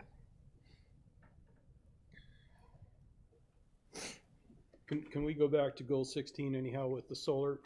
And I'll tell you why. I'd be disappointed if you didn't. Well, I try to be a little consistent. I got some feedback from one of the engineers and said I wasn't consistent. Was it Jeff? And I told Should I him bring him that's back the in? way I live my life. Jeff, right? Yeah, Jeff didn't say it. It was a different engineer. But he probably thought it. How about, being as the houses are small, 3 kilowatts on 5 houses? Yeah, I will communicate that message That's to the guys at pretty EPCON. light. And I know EPCON did, and I thought it was actually even more than what you quoted that they actually got on their systems. Yeah, they've been pleased with the turnout and the buyers who have taken advantage of the materials they've been provided and the opportunities. And I can't remember if they had pre-wired a conduit in that one. I don't think they did. I don't think it was. We hadn't evolved. I don't think we had It evolved. was. Was it? Wasn't pushing 240 in the garages. That's right. And I would like that to be a thing also. The 240 in the garages. Yeah, that's not. Controlled outlet in the garage. That's not a problem at all. No, that's easy. Yep. And Amanda, so the layout of this, like, I could be misremembering, but I thought like subdivisions all had to be connected. You couldn't have, is that? So, staff has not finished its review period. This is still going through the first review of the PUD. But yes, you have to provide stub streets, and I believe the PUD does have a sheet where it shows a stub of what's showing as that cul-de-sac that's to the north side of the subdivision, extending to that northern parcel that's between the Castleberry Trail subdivision and this. So there is a connection that would have to cross that riparian buffer to provide that interconnectivity. There is a stub that doesn't, there is an access that doesn't make any sense because there's not a road on the other side, it's just Right. a block of homes. Right. You're talking about here. So the right. stub is to that vacant property, the skinny This one right here. parcel between that subdivision, which doesn't have stubs to the south, and this. So the intent is to provide access connectivity with that parcel.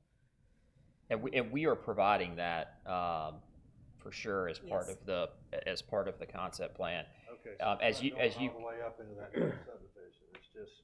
That's that right. one- Yeah, that because one as you know, strip. there's nowhere for it to go at that Right, point. right. But as you can see, these riparian areas, they impact that property as well. It's pretty narrow, you know.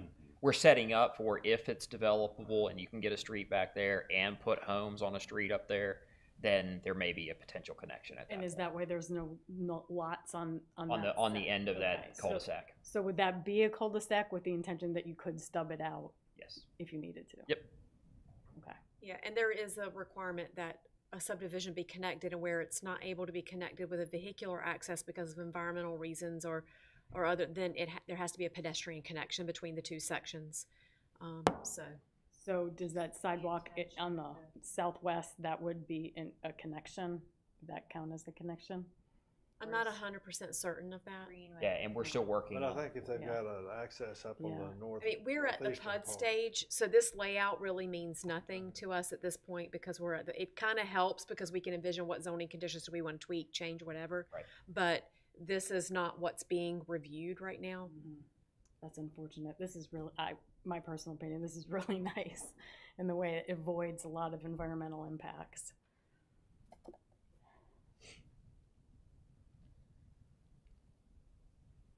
Okay, so we have, based on this concept, we have some recommendations.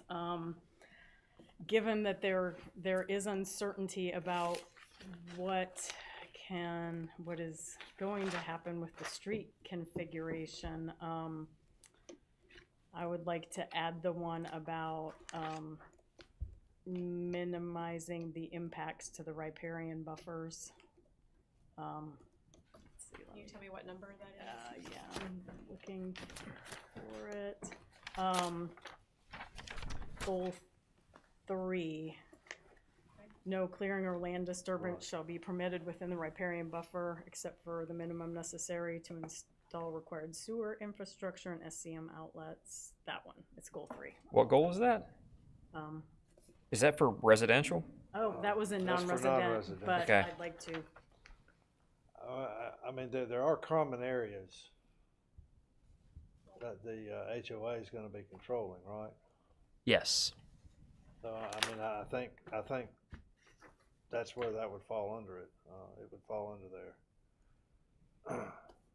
Yeah, so the perimeter buffers that I talked about, those are areas that are going to be maintained and controlled by the HOA, yes, sir.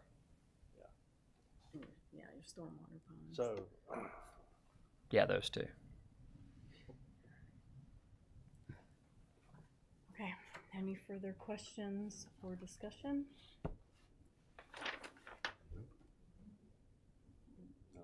We did get 3 kilowatts on 5 houses As a recommendation. as a recommendation. Yeah. Just want to make sure that. Not a commitment yet, Mr. Want to be Johnson. consistent. All right, do we want to run through, or we confident? Confident? confident? Okay, all right. Is there a motion to accept our recommendation, or accept the recommendations make as that motion. proposed? Okay, Bill? Sean? All in favor? Aye. Opposed? All right, motion carries. Thank you very much. Thank you all very much, and thank you for your service. I really do mean that.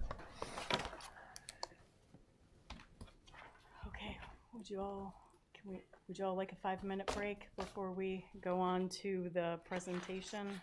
Bio break. No, let's plow through. You want to plow? Rest of the board break. All I'm right, willing to keep going. carry on then. All right, I wanna get it clerk's over with. office.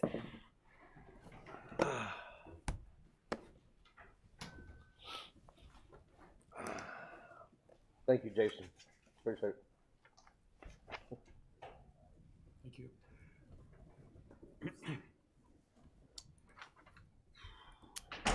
Okay.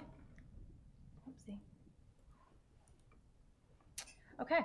So, good evening, everybody. Good to see you. Ashley Gentry again, Deputy Town Clerk. So today I bring to you the update from the advisory board, not the advisory board, for the work session that had happened in December. So just a little bit of what came about that. We just wanted to come before you and just to give you a little bit of what came out of it and the next steps. All right. So,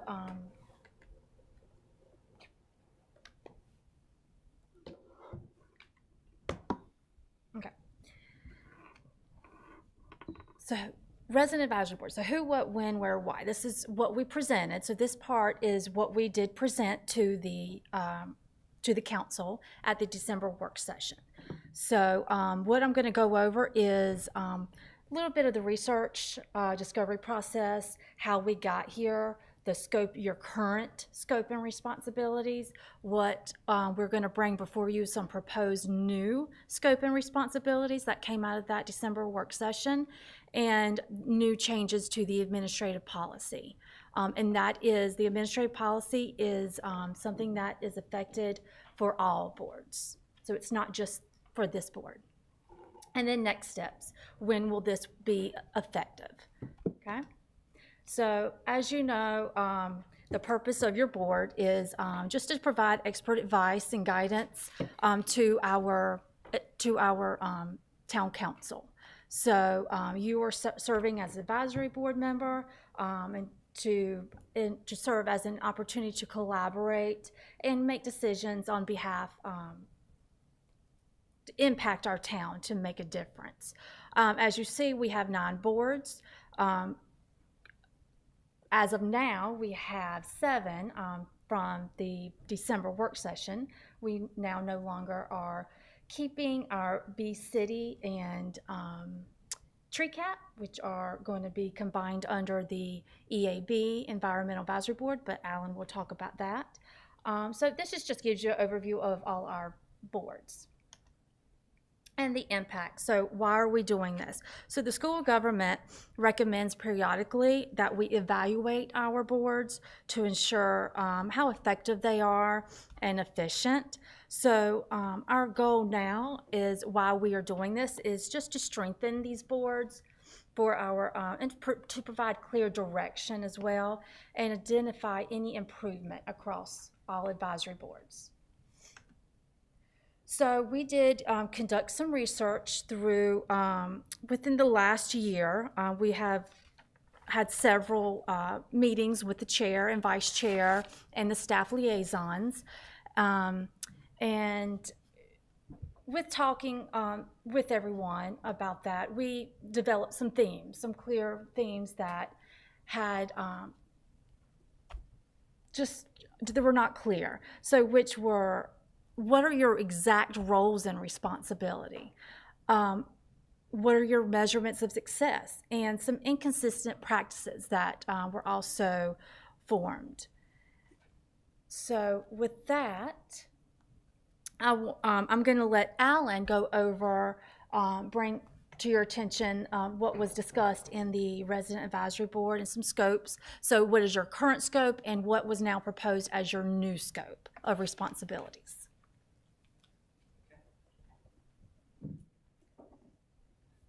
Okay, I know it's getting late, everyone. Are you still with me? Hopefully. Okay.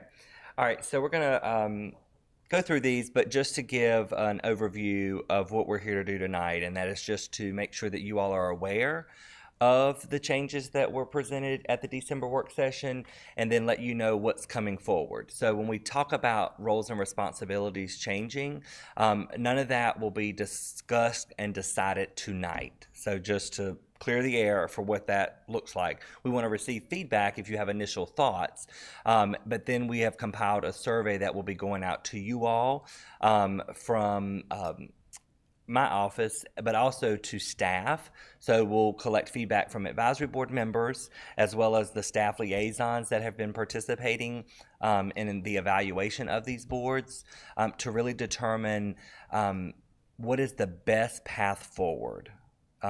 So this is to give you an overview.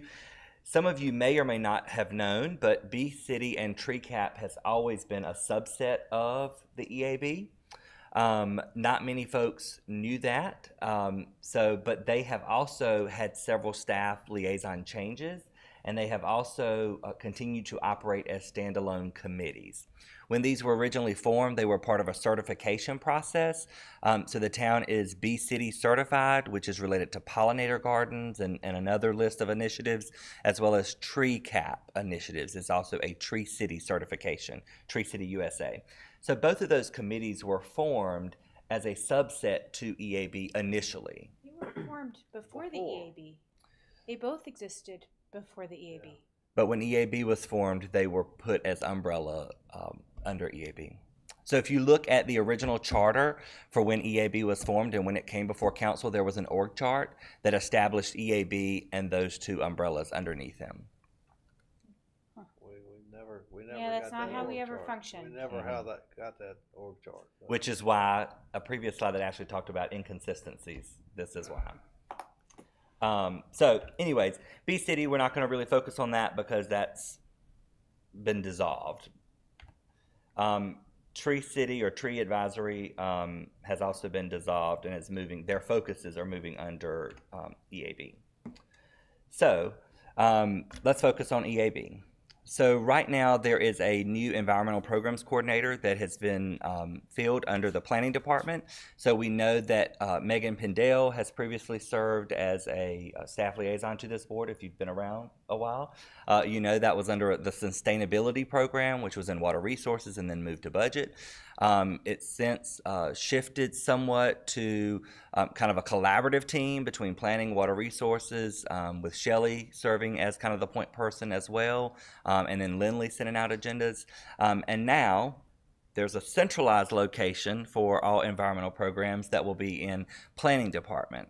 And so they have since recruited for the position. They've hired somebody that will be starting soon. So that will be the staff liaison for this board. So just to centralize some of those efforts. Initially, this board was set up to be a 9-member board.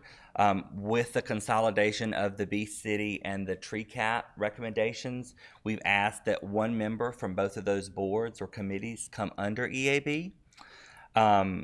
So again, 1 member from both of those boards come into EAB, and then we add a youth representative, a voting youth representative to come to EAB. So that would increase the members from 9 to 11. We currently do not have any active board members or committee members that are on Tree Cap or B City. So yeah, for what that's worth, but we will be reaching out to those that recently served on that committee and that board. B City has not met for about 2 years now, and Tree Cap does not have a quorum to meet. So for what that's worth. What is the quorum to meet in Tree Cap? They have a 5-member board, so they would need at least 3. I was there and they had 3 a while back, but I'm just. Yeah. They were very efficient, frankly, the way I saw. Oh, yeah. I mean, I think the Tree Cap is very efficient, but it doesn't need to be separated from EAB. But it'll be 1 person representing both Tree Cap and B City. So the responsibilities of Tree Cap and B City will be with EAB. Right, but the additional person will be expected to bring in the perspective of both groups. Is that Not necessarily. We just, with consolidating both committees, we wanted at least a position to be added for that perspective. But great question. And the youth representative alignment, that is something new that the council has asked for all advisory boards. So that is a new position that you will see popping up across all of our advisory boards. And the youth member will be a voting member? Correct. And the youth terms will be for 1 year. And the last recommendation is currently EAB serves as 3-year terms.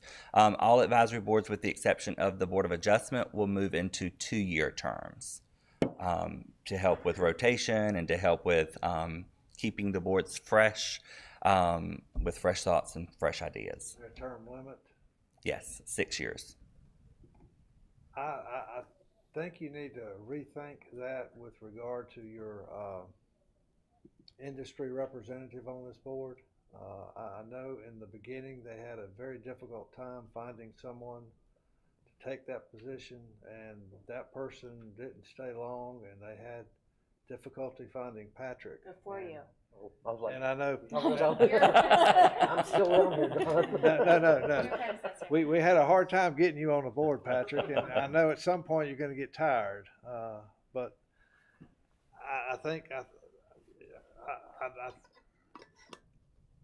if he's willing to stay, or I think there's some difficulty in getting an industry representative, and you may want to have some flexibility in term limits for that particular position on this board. So you bring up a good point. One of the things that is not specified in the UDO or the town code is position-specific categories. So you talk about industry being one. Yes, when it was originally formed, that was the focus area that and the justification that was given to add them to the committee, but it was never added as a formalized position that it was only specific to industry. Are you saying you want to keep me, John? Yes, I think you provide a good service. I think it's important to have an industry rep. Yeah. On this board, I really do. So for what it's worth, my only point in saying that is if for whatever reason Mr. Adams chooses not to, return or want to return, the mayor and council could recommend someone that does not have that expertise. Would they? Should they? That's separate and apart from what they could do. Well, my recommendation to them would be to make sure they have somebody from the industry Noted. represent them. Noted. What's the vision for revising the development review process? Sure. So one of the things that the new environmental programs coordinator will be doing is centralizing a lot of the town-led initiatives, because there's a lot of things that's branched out across multiple departments. When it comes to the development review process, one of the things that has come up is because EAB has worked to establish the EAB goals that you've went over for each rezoning this evening, is there a need to also have those discussions at the EAB meeting? Is that effective? And I'm hearing from a lot of the council members and the mayor that it may not be as effective use of you all's time when there's a lot of other environmental educational opportunities and programs and initiatives that could be better spent at these meetings. So there would be no review with developers at all? I didn't say that. You did not say that. So they've talked about adding an acreage component. So if it's under a certain acreage or above a certain acreage, but yeah, they've started to look at whether you would be reviewing all rezoning cases. So there is a current acreage threshold now. It's low. It's 1 acre. Mm-hmm. And there's a few other exemptions. What was discussed was raising that threshold. Yep. So what I heard is at that meeting is that the zoning conditions were just checked off as done, and they could be treated as a set of standards or guidelines, which I don't really think that's the intent of them. They're not. Oh, okay. And correct me, board, if I'm off base on this. And it's also meant to be a living document. As you saw tonight, there were numerous items that we said, oh yeah, that needs to come on, or maybe we need to adjust that. So, and I think right now they're almost all treated as equally important. Like, sure, it's just a list. So I could see this board working on maybe some sort of indicator of importance or impact to the environment, or maybe even linking them to the hazard mitigation plan to indicate that, this one is mitigating for one of the hazards that's listed in that plan, something like that. Because a lot of those are like environmental things, drought, heat, flooding, all that kind of stuff. So I would be cautious about thinking about that list as just something a standard that could be just slapped on a development. So what happens now is you all, and I'm just, we've been watching this process for several years now. You all take the time to go through the different conditions, and when it comes to council, it's ultimately up to them whether to consider that condition or not. And so while the feedback is great and it's important and it's valued, at the end of the day, you may have spent 30 minutes talking about a condition that when it gets to council, they agree to substitute something else for another. So That's what I mean by, does it make sense to continue to come here and then there as well, when it's already going to planning board and then to council? You know, does it make But if sense? it doesn't get put on by us, how's it gonna get put on so that the council can judge it against some other conditions? So you've adopted the set standards, the set goals. They would adhere to those, or not adhere to those, and that would be part of their packet that would go before council. You all have worked to establish those. Again, that is the. Argument. And I take your point, right? There's staff people, there's 4 staff people here tonight. It's after 8 o'clock. Like, I totally take your point. But there's been a lot of progress made. Things that developers were not doing 5 years ago that now they come here and they show up and they say, we'll do this and we'll do this and we'll do this. There's other things we still argue over. Sure. Right? But there's a number of things that they've just said, yes, we will do that because we know it's expected and we know that it's something that comes up every meeting. And yes, it takes a long time, fair, but the progress is there. The headway is there. Oh. And like the lighting stuff got incorporated into the UDO because basically every developer said, I will make the lighting adjustments. And the lighting is a good example of a project that would come from EAB. I think we just wouldn't know what comes out of a recommendation and goes towards a UDO change until we know what developers are willing to agree to. You know, like there's certain things that developers have said, yes, I will make that commitment, and then other things that there's a lot of pushback on. Mm-hmm. And so then it's hard to know what gets recommended as a change to the UDO. So when you make those recommendations, they don't come back to you all? No. You're not getting a report. We're not We're getting not getting any feedback. One thing I complained about a while back was we're not getting any feedback on what the town council ultimately decided with regard to the recommendations we made. None at all. So, you know, it would help to get that. Sure. And this goes back to before Megan left. Yeah, this was an early request, and then it came back that it was just not really possible. And I think we should get it on a per development basis. I've understood that it might be once every 6 months we'll get the feedback. Well, that does you no good. Yeah. You're already dead. But it makes sense that we get the feedback so we know what the developers do. Sure. They sit up there and they say, well, we'll think about it. Well, as soon as they say we think about it, I say that's a no, probably. Yeah. And we need to know that. And we need to know really, frankly, which council member voted for what. I think that's important. I know, and one that comes to mind is, I think John recommended, I'm not gonna put it on you, John, but there was a buffer between, there was a retaining wall between Sweetwater and The property to the east. the property next to it. I'm Yeah. trying to think, the farms, Smith Farms. Smith Farm. They were able to get rid of that 20-foot retaining wall and have a slope. And we recommended, I think, that it be planted to a B buffer. Staff let it go through, I believe, with Shelley, when it go through as just grass. And I think that was a slam to our board. I mean, the reason you put a buffer in early is because you want the thing to grow up. Those buffers look like nothing when they begin. And we need that feedback. And I know who voted for what on that one, and it bothered me that council members just disregarded what we had. It actually broke 2 and 2 because one member wasn't there, and then the mayor made the decision that they could keep their damn grass. So I think that was wrong. And we need that feedback. Sure. I take the point that we take up a lot of time and that we're a thorn in the side of developers. When we were created, the vision was that we would be a thorn in the side of developers.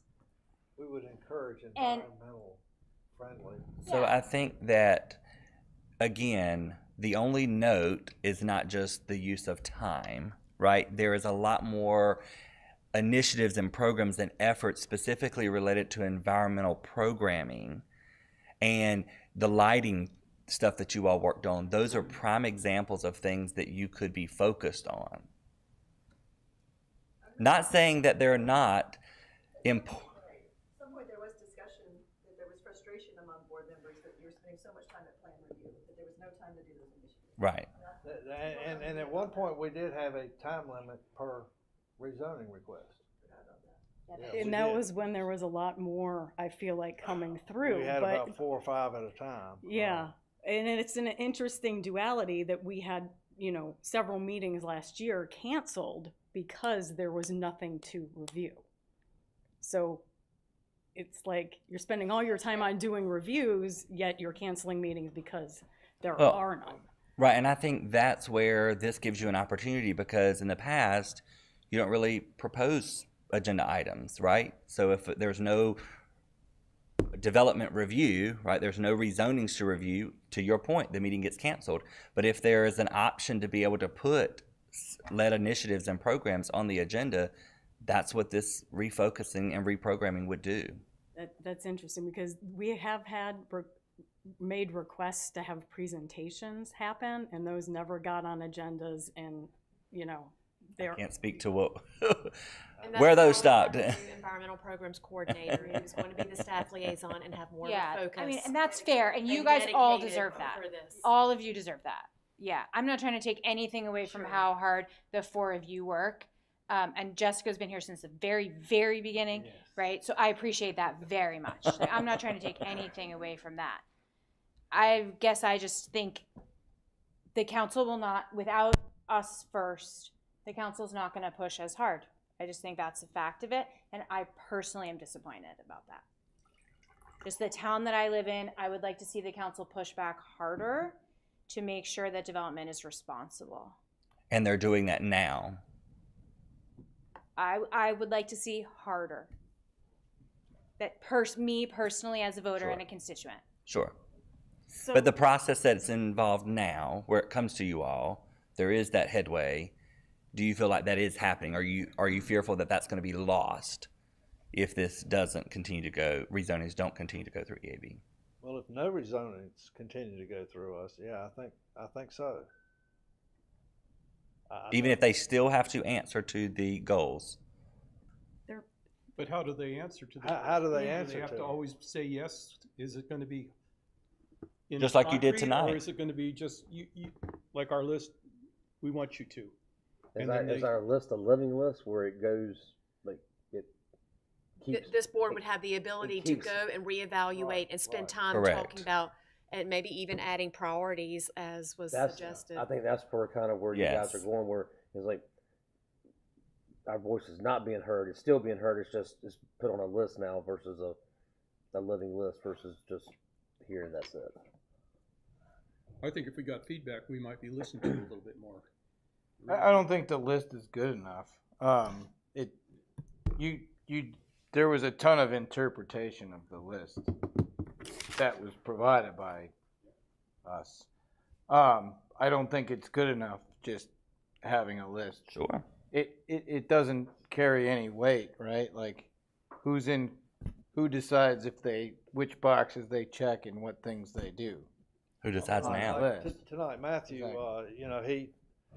there's a clear differentiation between residential and non-residential, and the non-residential is pretty well spelled out. And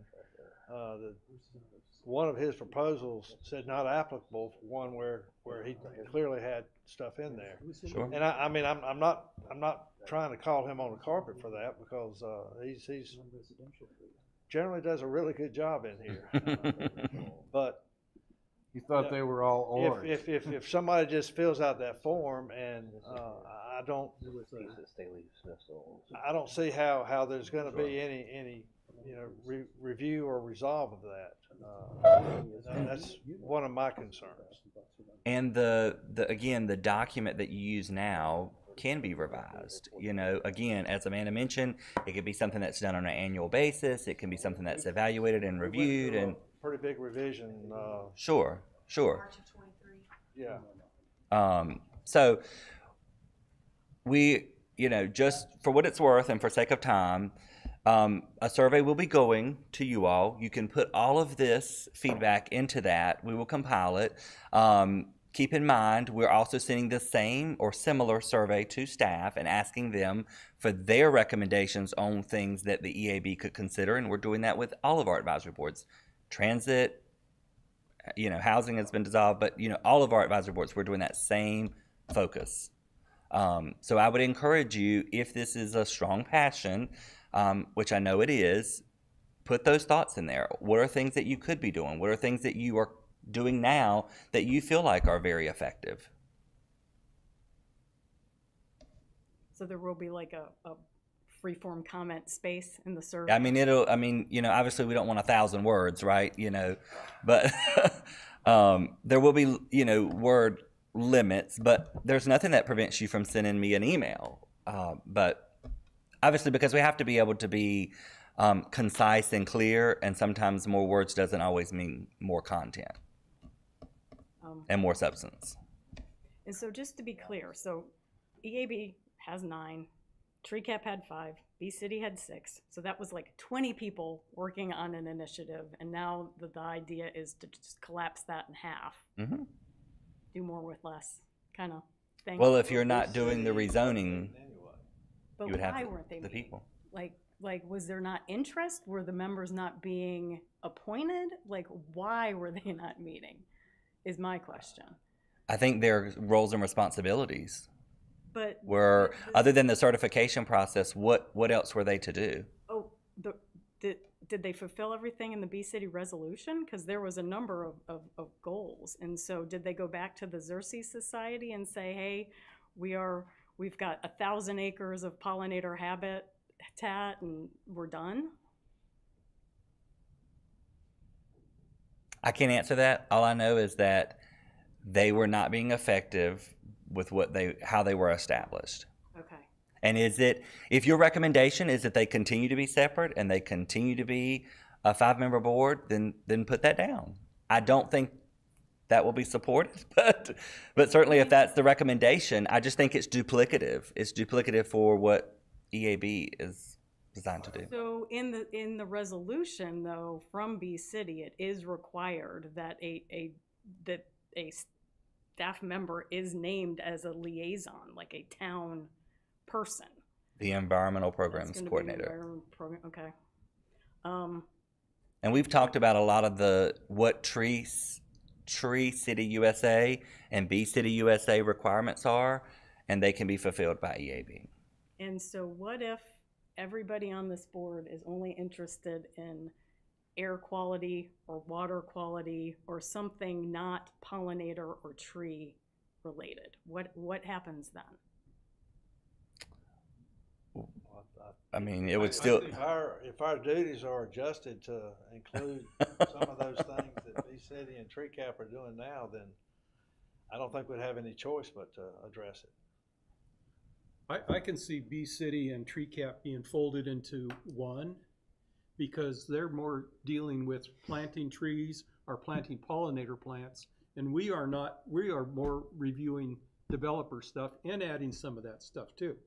But I would collapse those two into one group and have a 3-member board as a requirement. Because when I went to TreeCap, there was three people there, which made the forum out of 5. And they were very efficient. I thought they did a really good job. Oh, yes. But it's different from what we're doing.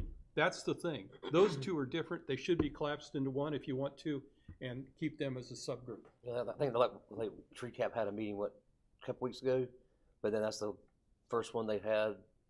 That was right before everything was done. The committee was called in, I think, but then prior to that, they hadn't had a meeting for 6 months or more. Uh-huh.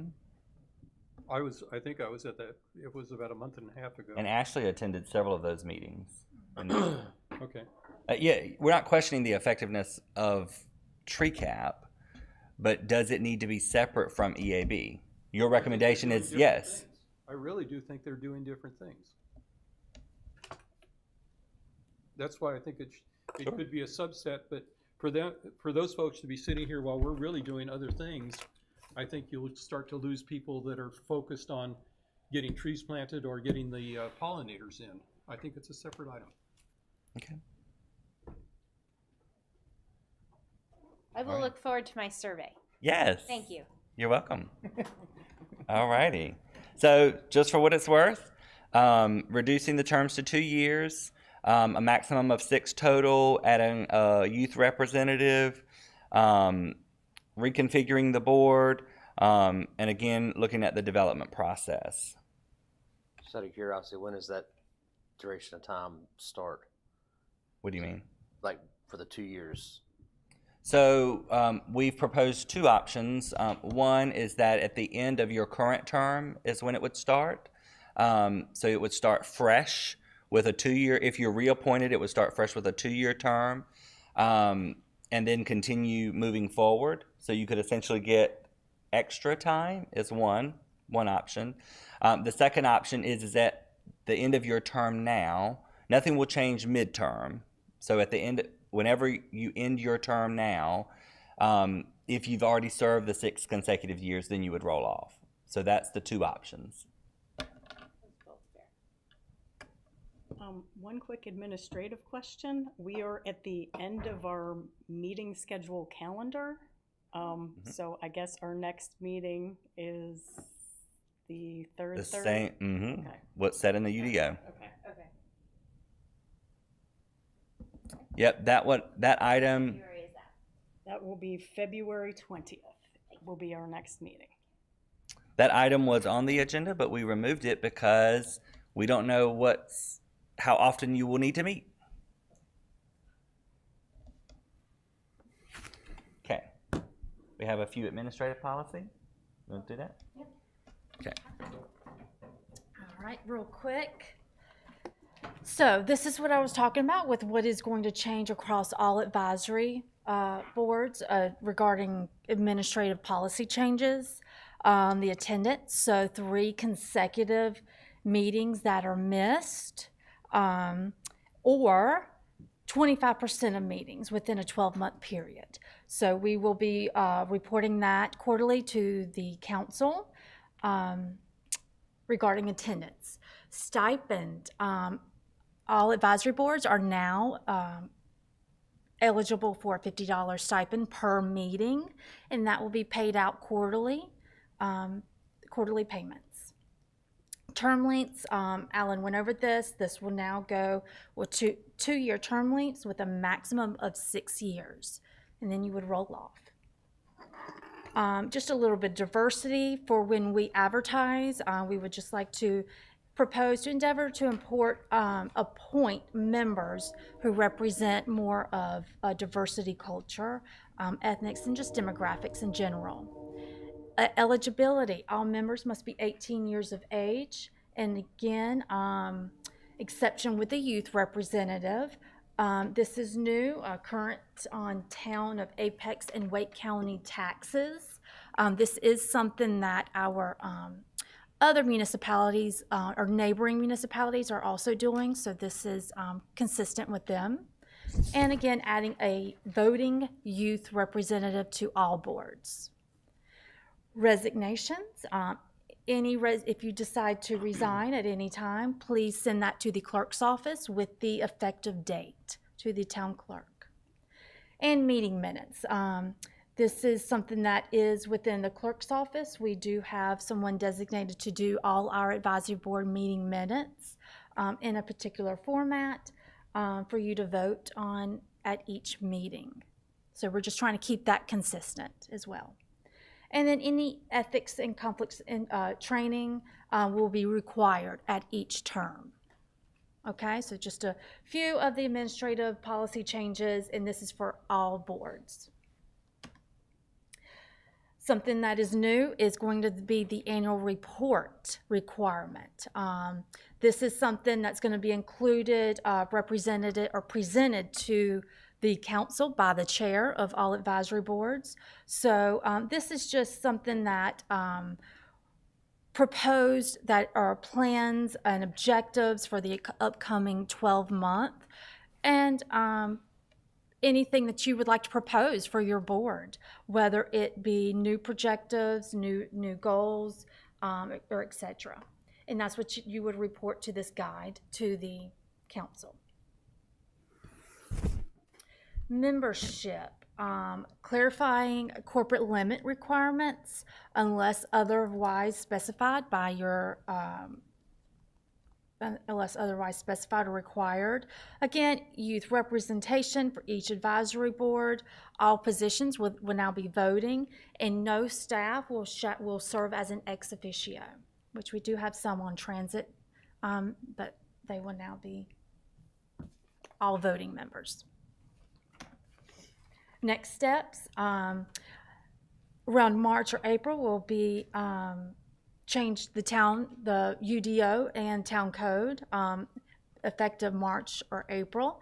We're going to meet with the staff liaisons, department directors. We have met with some. We are still in the process of meeting with everyone to get the word out of what our next steps are. So we're bringing this before you now.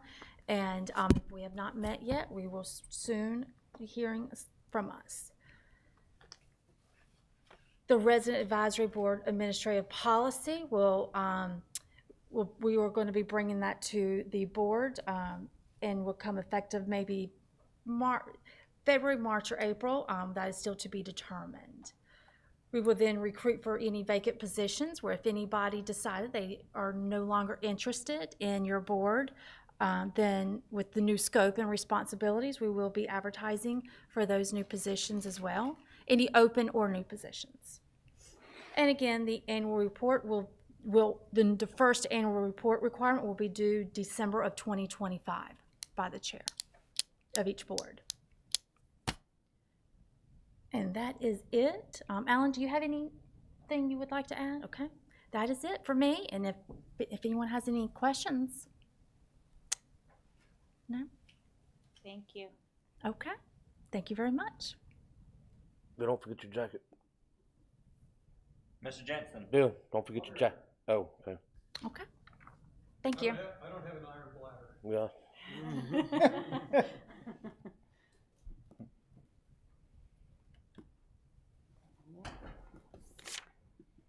Okay, so getting late. Open discussion items, any quick items? Can we get a status on the resolution that we passed in April regarding the former governor's proclamation on native plants? That will eventually be addressed. We're waiting on our environmental programs coordinator, who starts the 1st of February. We asked to have that resolution presented to the town council. Okay, I do not know what the status of that is. It has been looked at, but I don't know what the status of that is. I'm not directly involved with it. I understand. Okay, the other thing I had, which I don't, given the uncertainty that I don't know that it makes sense to proceed, was our presence at EarthFest, and sort of beginning to organize for that, but yeah, I'm not sure it makes sense. What do you all think? I don't see any point in looking at it tonight. Yeah, well, no. It would be more of an email rodeo. I mean, I don't think anything they said would lead to us not being part of EarthFest, right? It doesn't sound like that has anything to do with it. Right. So nothing that we presented tonight is like any other board where it was dissolved. So like with the Housing Advisory Board, they were dissolved. So that has not been the case with the AB. The difference is that they're trying to identify, the mayor and council, what are all the initiatives that are currently effective with coming to EAB. So that was the whole purpose of having this discussion in the scope and responsibilities of each advisory board. So that does not necessarily mean that you shouldn't be present at an Earth Day event, which is in very much alignment with EAB. So I had requested to somebody to confirm whether or not we have a budget for that. An email, Shelley made me, and it got bounced to June, and so I guess we don't know. I will make a note to follow up on that. I do recall seeing emails about that. Okay. And there is a budget amount. I thought that was addressed. Okay, And for what it's worth, if there are items that need to be ordered, they probably need to be done like soon. Well, just keeping in mind that your next meeting is in February, and then you're 60-ish days away from Earthfest. So yeah. I do have one quick question on the. I can't remember if it was 8.1, whatever it was, where it talks about any down trees or down material in the common space areas. I think it's a fantastic. Who enforces that? Zoning conditions are enforced generally on a complaint-driven basis. So if we get a complaint that someone is removing a dead tree, you know, because usually these are in areas that aren't readily visible from roadways that even staff is going to see. Like I said, it mentioned But it common would be areas, zoning so you- compliance officers that would go and initiate enforcement. But if it's already taken out, then what would you do? Would you? That's what I'm saying. And put it, it back? mentions common areas too. So I mean, you could have common areas also are like grassy areas that are within the community. If you have a tree fall down or whatever it is, but you can't remove it during the wintertime. But again, who enforces? It's sort of, I guess it's just good faith, I guess, that the HOA understands what their obligations are, and that's conveyed to their landscaping company. I was just curious. Like I said, I didn't necessarily want to bring it up with the applicants here, but Landscaping guys, nobody's talking to those guys. it's like because then it gets into like, well, now this is laying in a area that's been sodded. Now that tree's killed the sod and everything else around it, or what it's laying on top of. Now they got to come in and now resod the area because of I don't think the intention is necessarily downed large trees. You know, you obviously would not want that laying around. Right, yeah. But it's more of like just like leaves, like leave the leaves kind of thing. Yeah, I think it's leaf Yeah. litter and stuff like that. Yeah. Because insects overwinter in the leaf litter, so that's the intention of it. I thought it was they just can't require it to be removed. That doesn't preclude them from removing it. I say it's just it's very. I think that's great, but like I said again, you're paying HOA dues to have the grounds stay cleaned up and like even your yard. If your yard's not maintained, then if you over a certain time, then you get a letter from the management company saying, "Hey, you're being penalized," or Well, we'll so send somebody there to clean up your yard. It's to prevent that, to like not codify penalties in the covenants, right? If you want to leave the leaves in your yard, then it gives you the option to do that. I mean, you want me to read what the goal and everything? No, sir. Okay.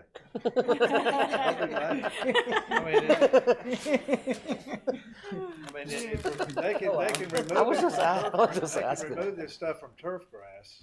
I mean, when it falls on turf grass and stuff, that's not prohibited.